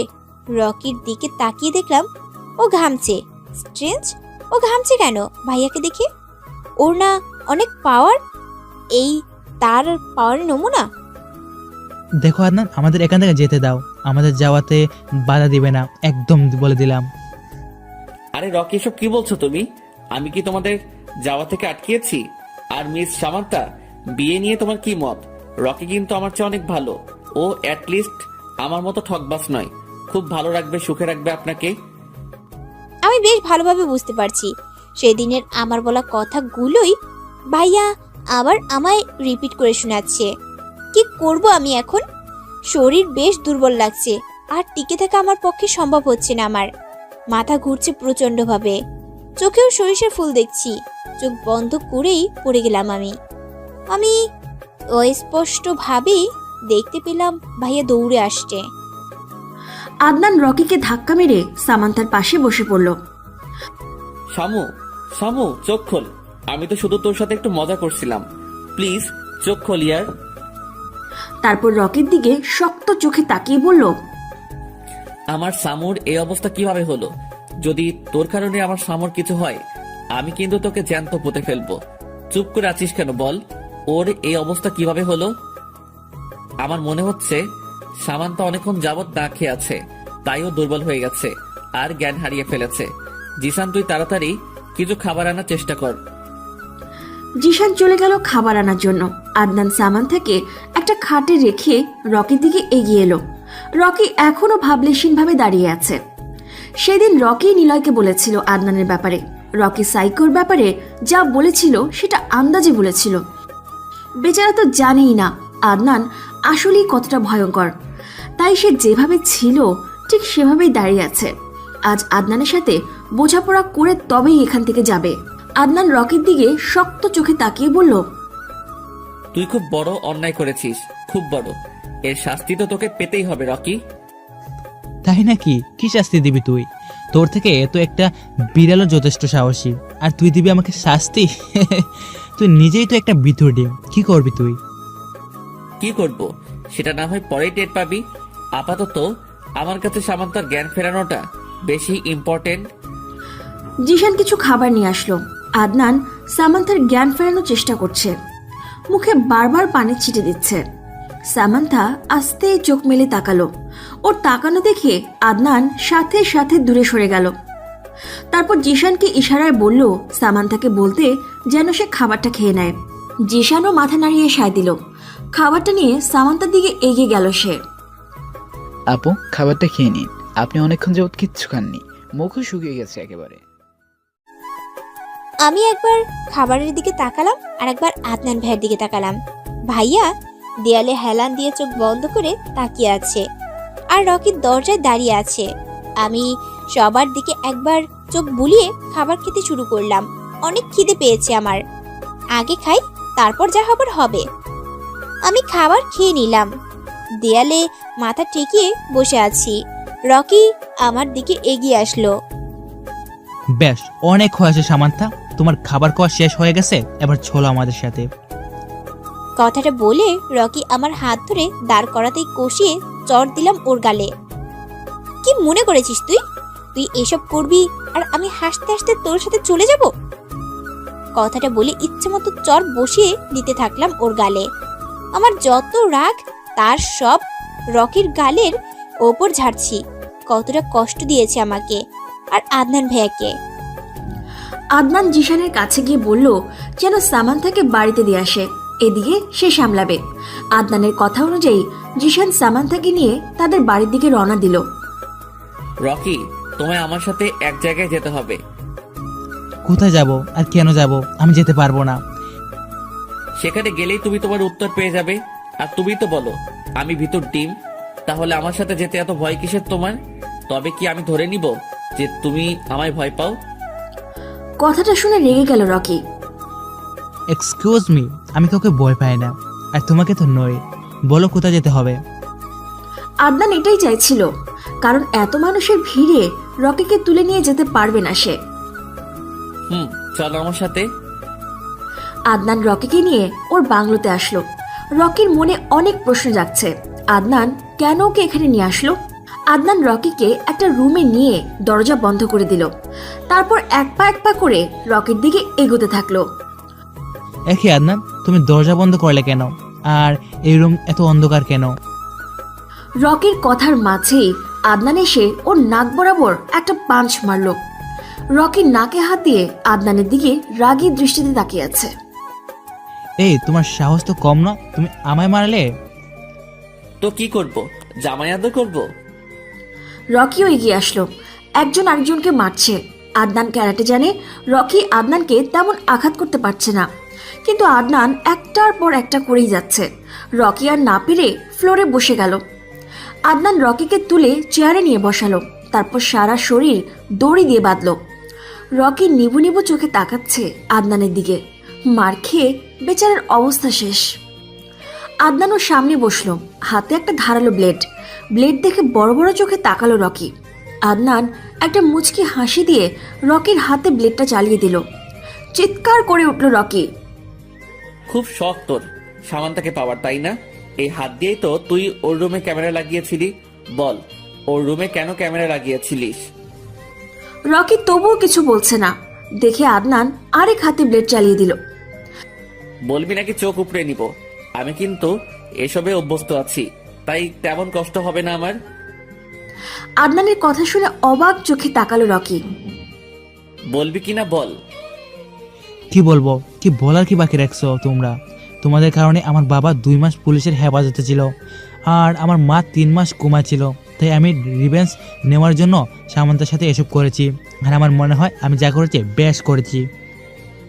সোহানা আন্টি কোমায় গিয়েছিল গাড়ির নিচে চাপা পড়ার কারণে, আর উনি কোমা থেকে ফিরে আসার পর রোহান আঙ্কেল নিজে পুলিশের কাছে গিয়ে সোহানা আন্টি আর ওনার কুকর্মের কথা স্বীকার করেছিলেন। জানিসই তো বাংলাদেশে এখন এসবের জন্য কিছু শাস্তি প্রদান করার ব্যবস্থা করা হয়েছে, তাই ওনাকে 5 মাসের জেল দেওয়া হয়েছিল। প্রথমে ওনাকে বলা হয়েছিল যেন সোহানা আন্টিকে বিয়ে করে নেন, বাট আঙ্কেল রাজি ছিলেন না। প্রায় 1 মাস পর রেহান আঙ্কেল রাজি হলেন, আর ওনাকেও জেল থেকে মুক্তি দেওয়া হয়েছিল। কি সত্যি বললাম তো, নাকি ভেজাল আছে? তাহলে এখানে তুই আমাদের দোষ কোথায় দেখলি যে আমাদের উপরে রিভেঞ্জ নেওয়ার জন্য উঠে পড়ে লেগেছিস? আমি এত কিছু জানি না, আমি শুধু জানি এসবের জন্য তোরা দায়ী। আমার কি মনে হয় জানিস রকি, তুই না মানসিকভাবে সিক। একজন সুস্থ মানুষ সবকিছু জেনে এমন পাগলামো জীবনেও করবে না। তুই সব সময় তোর মস্তিষ্কের কথা শুনেছিস, মনের কথা শুনিসনি, মন দিয়ে বিচার করিসনি। যদি মনের কথা শুনতিসই তাহলে এসব করতি না। সে যাই হোক, তোকে তোর কর্মের শাস্তি পেতেই হবে। কথাটা বলে আদনান রকির শার্টের কয়েকটা বোতাম খুলে শার্টের নিচে নামালো, তারপর রকির কাঁধে ব্লেডটা চালিয়ে দিল। রকির ঠোঁট কামড়ে ধরলো। চিৎকার করছে না, কিন্তু চোখ থেকে ছড়ছড় করে পানি পড়ছে। আদনান ওর আরেক কাঁধেও ব্লেড চালিয়ে দিল। তারপর একটা বাটি নিয়ে আসলো, যেটাতে মরিচের গুঁড়ো আর নুন মেশানো আছে। আদনান একটা বাঁকা হাসি দিয়ে ওর কাটা স্থানে নুন আর মরিচের গুঁড়ো লাগিয়ে দিল। রকির হাত বারবার কেঁপে উঠছে। হাত বাঁধা থাকার কারণে কিচ্ছু করতে পারছে না সে। আদনান একটু একটু করে সব কাটা স্থানে নুন আর মরিচ লাগিয়ে দিল। রকির চোখ মুখ লাল হয়ে গেছে। আদনান একটা চেয়ারে বসে বলল, আপাতত এটাই তোর পানিশমেন্ট। রেহান আঙ্কেলের দিকে তাকিয়ে তোকে মাফ করে দিলাম, না হলে তোর পরিণতি খুব ভয়ানক হতো। তোর বাবা আমাদের ফ্যামিলির সদস্যদের মতোই একজন, অনেক উপকার করেছেন আমার আর আমার চাচ্চুর, তাই তোকে ছেড়ে দিলাম। বাট এটা বুঝিস না যে আমি তোকে মাফ করে দিয়েছি। তোর প্রতি রাগ আর ক্রোধ আমার শরীরে শিরায় শিরায় বয়ে যাচ্ছে। ইচ্ছে তো হচ্ছিল তোকে খুন করে ফেলি, বাট এটা আমি করতে পারবো না। বাই দ্য ওয়ে যাচ্ছি আমি, তুই আপাতত 7-10 দিন এভাবে বন্দি থাক, তোর খাওয়া দাওয়া সব বন্ধ। কথাটা বলেই আদনান রুম থেকে বেরিয়ে বাইরের দরজায় তালা মেরে দিল। বাড়িতে ভাইয়া সবাইকে মিথ্যা কথা বলেছিল যে আমি আমার বান্ধবীর বাসায় ছিলাম, তাই কেউ তেমন চিন্তা করেনি। ড্রয়িং রুমে বসে আছি আর নখ কামড়াচ্ছি। ভাইয়া কখন আসবে আর সামনাসামনি দেখব। বেশ কিছুক্ষণ পর ভাইয়া বাসায় এলেন। আমার দিকে একবার তাকিয়ে আবার সিঁড়ি বেয়ে উপরে চলে গেলেন। আমি ভাইয়াকে ডাক দিতে গিয়েও দেইনি। কি মুখ নিয়ে ডাক দিব ভাইয়াকে?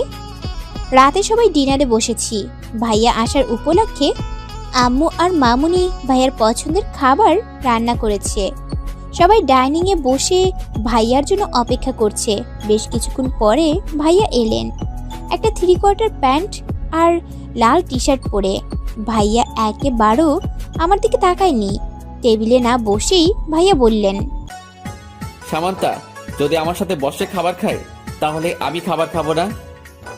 কথাটা বলে ভাইয়া পুনরায় ওনার রুমে চলে গেলেন। হয়েছে শান্তি, ছেলেটার সাথে এরকম না করলেও পারতিস। চলে গেছে বেশ করেছে। তোর সাথে এক টেবিলে বসে খাবার খাওয়ার কোনো মানেই হয় না। রিঙ্কি, এসব কি করছিস? মেয়েটা খেতে বসেছে, ওকে খেতে দে। আদনান না হয় পরে খেয়ে নিবে। ও যখন টেবিলে বসেছে তাহলে ও খেয়ে নিক না। আমি আর কিছু না বলে খাবার ফেলেই চলে আসলাম। আব্বু, বড় আব্বু, মামুনি, জিএম সবাই পিছে পিছে ডাকছে, তবু আমি না দাঁড়িয়ে চলে আসলাম। সত্যি তো, ভাইয়া আমার জন্য না খেয়ে আছে, আর আমি কি করে খেতাম? রিঙ্কি, এবার তুই শান্তি হয়েছে? নে, এবার মেয়েটাও না খেয়ে চলে গেল। কেন শুধু শুধু বকতে গেলি বলতো? রুহি দেখ, সামান্তা যা করেছে সেটা একেবারে অন্যায়। আমরা তো শুধু আদনানকেই দোষারোপ করে যাচ্ছিলাম, যেখানে ছেলেটা একেবারে নির্দোষ। তুই যদি না বলতিস তাহলে তো আমি জানতেই পারতাম না। হয়েছে, এবার খাওয়া স্টার্ট করো। খাবার ঠান্ডা হয়ে যাচ্ছে তো। আর রিঙ্কি, খাবার খেয়ে একটু তাড়াতাড়ি চলে আইসো। আরোহী একটু হেসে বলল, হ্যাঁ রিঙ্কি, তাড়াতাড়ি যাস, না হলে তোর হাজবেন্ড তোকে অনেক মিস করবে ইয়ার। রিঙ্কি একটু লাজুক হেসে সেও খাবারে মনোযোগ দিল। আদনান বারবার উকি দিয়ে দেখছে সবার খাওয়া শেষ হয়েছে কিনা। সবার খাওয়া শেষ হলে তারপরে সে খাবে। পেটে অলরেডি ইঁদুর দৌড়াচ্ছে খিদায়। সামান্থারও সেম অবস্থা। সে মনে করেছে আদনান খাচ্ছে, তাই সে অপেক্ষায় আছে কখন খাওয়া শেষ হবে আর সে খাবে। অপেক্ষার অবসান ঘটিয়ে সবার খাওয়া শেষ হলো। সামান্থা তাড়াতাড়ি কিচেনে চলে গেল পাতিলে খাবার আছে কিনা দেখার জন্য। সামান্থা খাবার দেখে সেও প্লেটে খাবার বেড়ে কিচেনে খাবার খাওয়া শুরু করে দিল। আদনান একটু পরে কিচেনে গেল। এ কি সামু, এখানে কি করছে? সে যাই করুক, আমার কি? সামান্থা খাবার খাওয়ায় এতটাই মগ্ন যে আদনান কোন দিক দিয়ে খাবার নিয়ে চলে গেল সেটা টেরই পায়নি। সামান্থা খেয়ে সবকিছু আবার আগের মতো করে রেখে দিয়েছে, যেন সে খায়নি। কিচেন থেকে বেরিয়ে এসে দেখলো আদনান ডাইনিংয়ে বসে একমনে খেয়ে যাচ্ছে। এ কি, ভাইয়া তো দেখছি খাবার খাচ্ছে, আর খাবার তো সব কিচেনেই ছিল। তাহলে ও মাই গডনেস, তার মানে আমি যখন খাওয়ায় মনোযোগ ছিলাম তখন ভাইয়া এখান থেকে খাবার নিয়েছে আর আমি বুঝতেই পারিনি। আবার খাওয়া অলরেডি শুরু করে দিয়েছে। সামান্থার কিছু না ভেবে সিঁড়ি বেয়ে আস্তে আস্তে উপরের রুমে চলে গেল। আদনান একবার তাকিয়ে সেও খাওয়ায় মন দিল। বিকেলে ছাদে দাঁড়িয়ে আছে সামান্থা। বাতাসে তার চুল উঠছে। আজ সে চুল বাঁধার চেষ্টা করছে না, দূর আকাশের লাল আভার দিকে এক মনে তাকিয়ে আছে, যেন সে এই মুহূর্তেই লাল আভায় হারিয়ে যাবে। ছাদে কারো উপস্থিতি টের পেয়ে পেছনে তাকালো সামান্থা। আদনান পকেটে হাত গুজে পেছন ফিরে দাঁড়িয়ে আছে। দুজন দুই দিকে মুখ করে, একজন পূর্ব দিকে আরেকজন পশ্চিম দিকে। কিছুক্ষণ পর আদনানের মুঠোফোন বেজে উঠল। তাকিয়ে দেখলো জুই কল করেছে। আদনান একটা মুচকি হাসি দিয়ে কলটা রিসিভ করলো। সামান্থা ওর দিকে এক দৃষ্টিতে তাকিয়ে আছে, তাই আদনানের মুচকি হাসি ও চোখ এড়ায়নি। হ্যালো জুই, কেমন আছো? যদিও আমি জানি তুমি ভালো আছো। তুমি তো আমি ভালো আছি কি না মন্দ আছি সেটাও জানো দেখছি। জানবো না তো কি করে হয়? আচ্ছা আদনান, তুমি কি এটা আমার সাথে ঠিক করেছো? বিড়িতে চলে গেছো আর একবারও বলনি আমায়। আমার কত ইচ্ছে ছিল তুমি যখন যাবে তখন আমিও তোমার সাথে যাব, তার হলো কই? অ্যাকচুয়ালি জুই একটা কাজ পড়ে গিয়েছিল, তাই তাড়াতাড়ি ফিরতে হলো, আর তোমাকেও জানাতে পারিনি। আর আমার সাথে আসনি তো কি হয়েছে, এবার চলে আসো, আমাদের বাসায় থাকবে তুমি যতদিন তোমার ইচ্ছা, আর আমি নিজে তোমায় রিসিভ করতে যাব। সত্যি? ঠিক আছে, আমি এই কয়েকদিনের ভিতরেই আসার চেষ্টা করছি। ভালো থেকো কেমন? কথাটা বলেই জুই কল কেটে দিল। আদনান সামান্থাকে জ্বালানোর জন্য ফোন কানে রেখে দিয়েছে, আর বেবি জানু এমন করছে। সামান্থা আর এক মুহূর্ত না দাঁড়িয়ে চোখ মুছতে মুছতে চলে গেল। আদনান সেদিকে তাকিয়ে একটু বাঁকা হাসি হাসলো। সামান্তা খানের জ্বলন হচ্ছে, চলো আরো ভালো করে চলো, জ্বলতে জ্বলতে শেষ হয়ে যাও। এখন কষ্ট লাগছে, আমারও কষ্ট হতো, বাট তুই বুঝিসনি। এবার দেখ কষ্ট কাকে বলে। এখন থেকে প্রতিনিয়ত কষ্টই পাবি তুই। কষ্টই হলো তোর একমাত্র সঙ্গী। আমার কথা বিশ্বাস না করার ফল এবার হাড়ে হাড়ে টের পাবি। রুমে এসে দরজা বন্ধ করে ওড়না একদিকে ফেলে হাত পা ছড়িয়ে ছিটিয়ে কান্না করছে সামান্থা। আদনান ভাই এত তাড়াতাড়ি চেঞ্জ হয়ে গেল। আমেরিকায় গিয়ে গার্লফ্রেন্ডও পটিয়ে ফেলেছে। ভাইয়া তো আমায় কথা দিয়েছিল আমাকে ছাড়া আর কাউকে ভালোবাসবে না। তাহলে আজ আমি যা শুনলাম সেগুলো কি ছিল? এটা হতে পারে না। আদনান ভাইয়া শুধু আমার, তাছাড়াও মেয়েটা তো আমাদের বাসায় থাকবে। কি করব আমি? আমার সামনে ভাইয়া এই মেয়েটাকে নিয়ে ঘোরাঘুরি করবে আর আমি বসে বসে দেখব? ও গড, এটাই কি হওয়ার ছিল? আমি কেন এখনো কষ্ট পাচ্ছি? কম কষ্ট তো ভাইয়াকে দেইনি। এখন বুঝতে পারছি ভাইয়া কত কষ্ট পেয়েছিল। আমি আর ভাবতে পারছি না, মাথাটা ভালো মতোই ধরেছে। এখন আপাতত কড়া করে লিকারের চা খেতে হবে, বাকি কান্না না হয় রাত্রে কাঁদবো।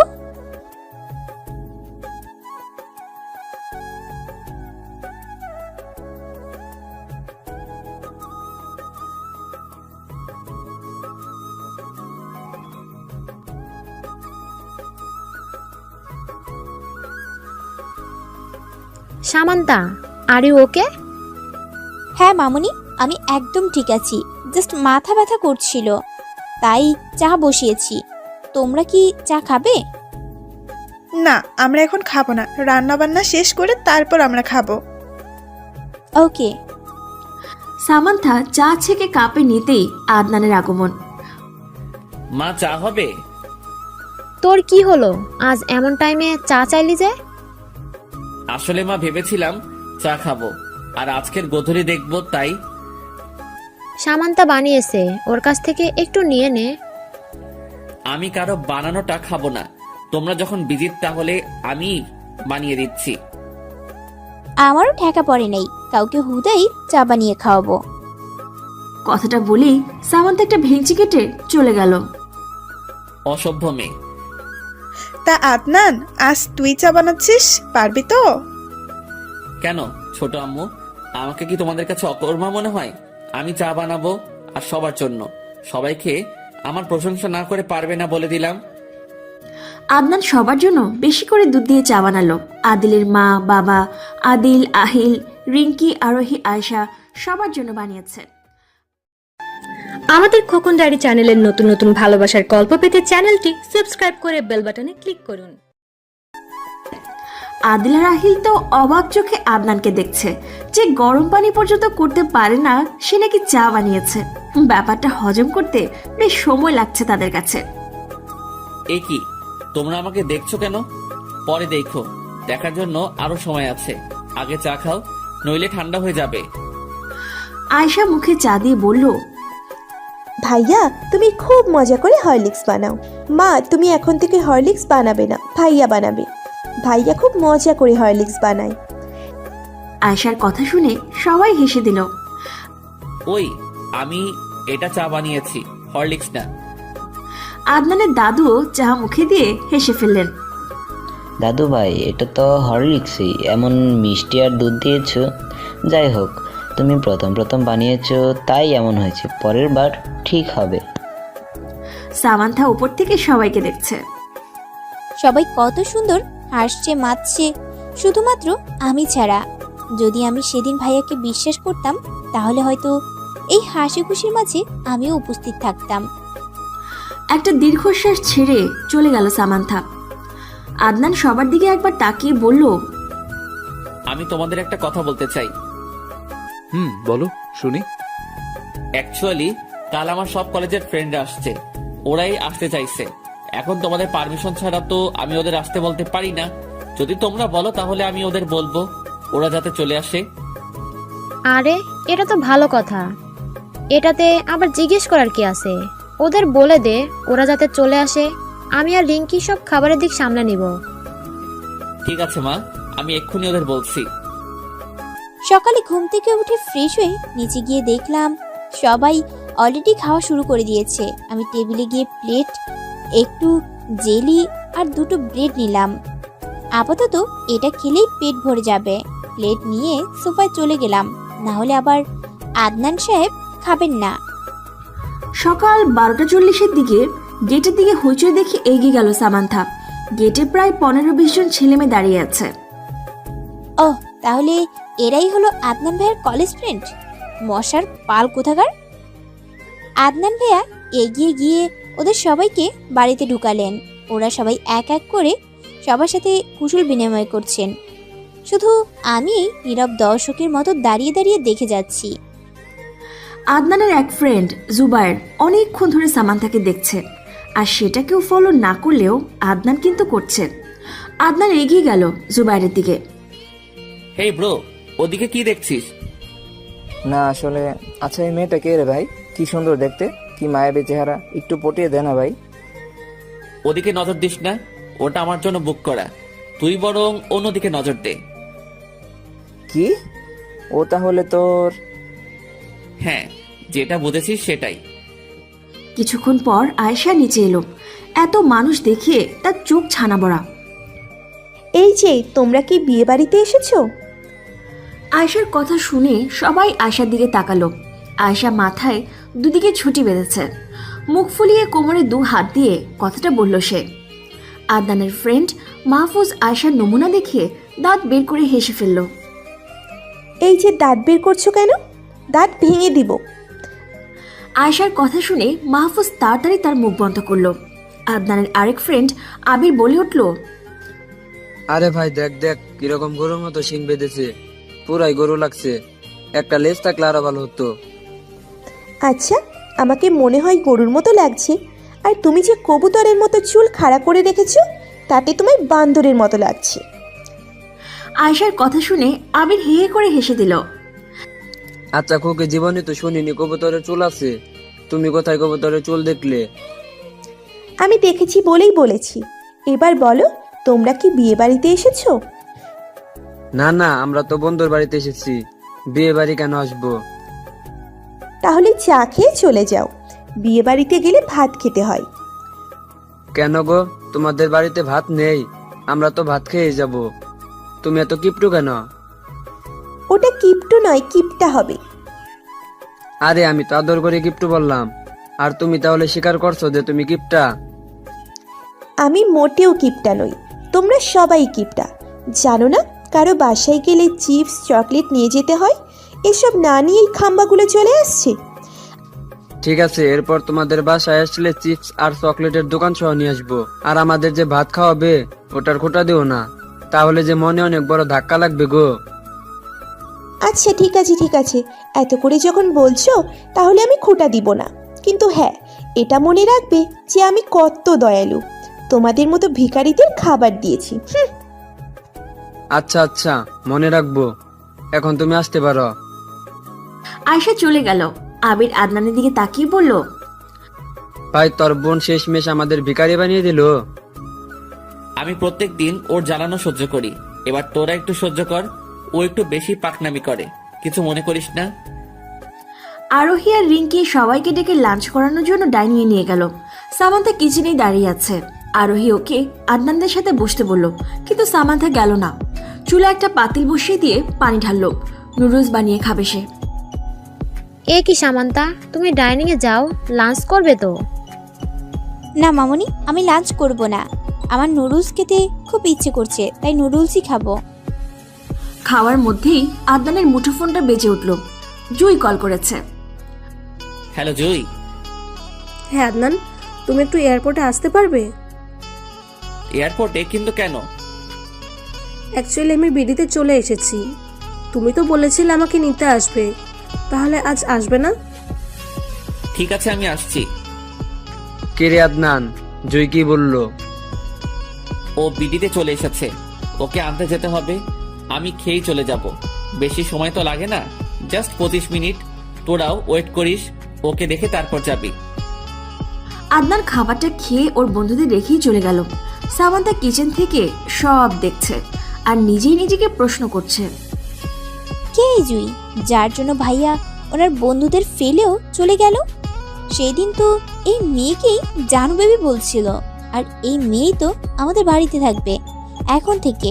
ভাইয়া কি সত্যি এই মেয়ের সাথে অ্যাফেয়ারে আছে? সামান্থা বিকেলে ছাদে ওর ফুল গাছে পানি দিচ্ছে। আদনান ফুলের টবগুলো সামান্থার জন্য এনেছিল।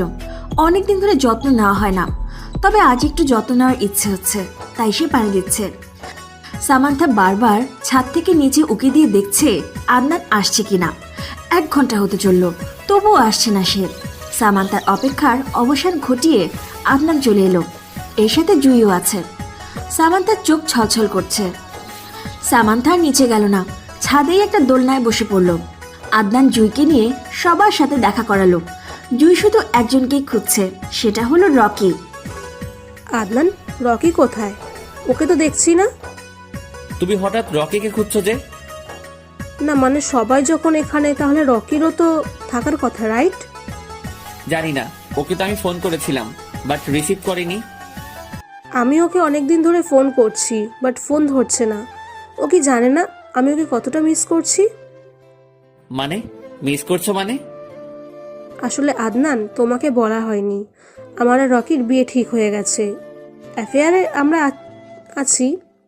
আমি বিডিতে আসলেই বিয়ে হওয়ার কথা ছিল, বাট ওকে তো পাচ্ছি না।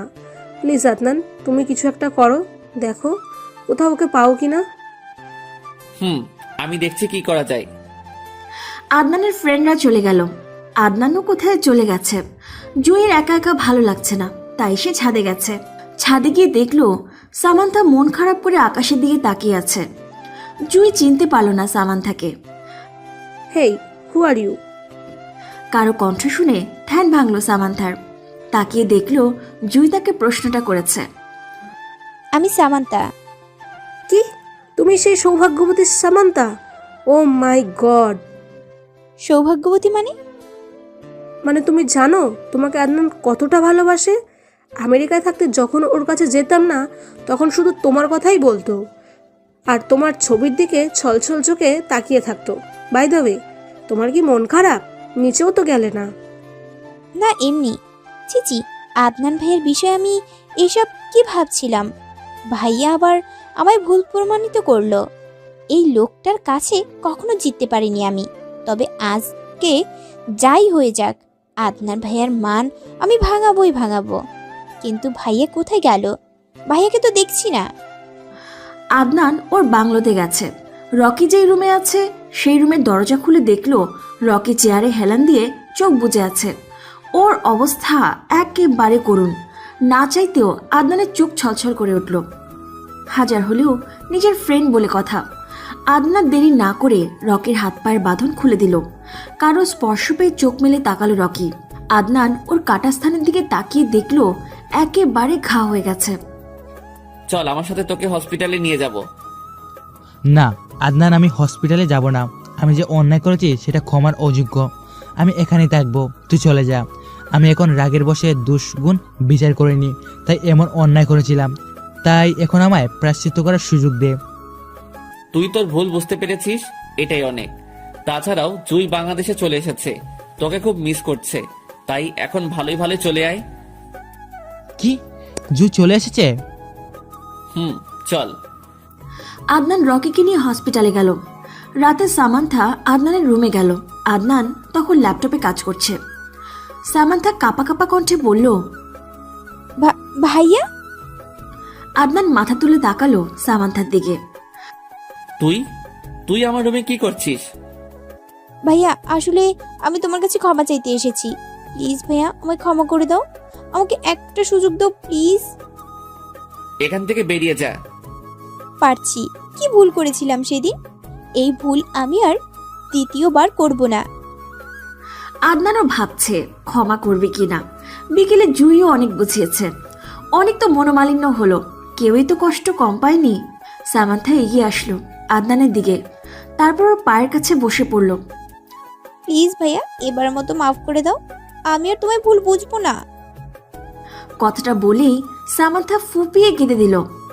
আদনান সামান্থাকে দাঁড় করিয়ে শক্ত করে বুকে জড়িয়ে ধরল।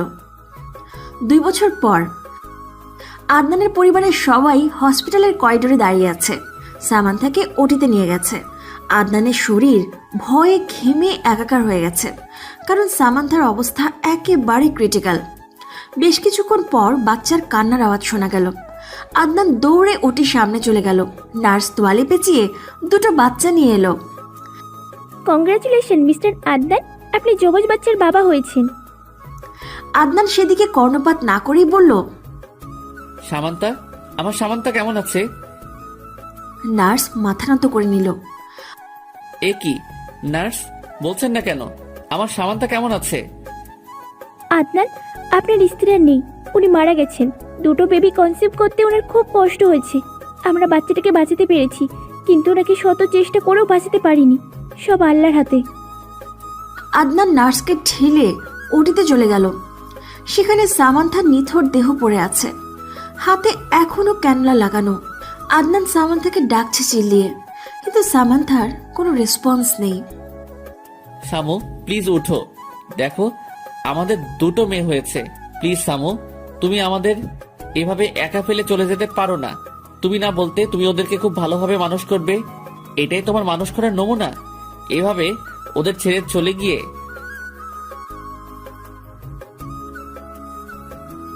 ছাদে বসে আছে আদনান, সাথে ওর মেয়েরাও আছে। দুজন দুপাশে গালে হাত দিয়ে বসে আছে, আর আদনান স্থির দৃষ্টিতে তাকিয়ে আছে দূর আকাশে। বাবা, আমার মা কোথায়? ওই দূর আকাশে, তাই না বাবা? মা আসে না কেন? জানো, মাকে না আমি খুব মিস করি, কিন্তু মা খুব পচা, আমাদের কাছে আসে না। আমি মায়ের সাথে রাগ করেছি। আদনান তার মেয়েদের জড়িয়ে ধরল। এইভাবে বলে না মা, তোমার মা শুনলে খুব কষ্ট পাবে। তোমার মা যে তোমাদের সব সময় দেখে। আদনান একটা দীর্ঘ শ্বাস ছাড়ল। সামান্তা, আমাদের ছেড়ে থাকতে কি তোমার খুব ভালো লাগে? খুব না বলতে তোমার অসীম ভালোবাসা দেখাবে আমাকে, এটাই তোমার অসীম ভালোবাসা? আদনানের চোখ থেকে 2 ফোঁটা জল গড়িয়ে পড়ল।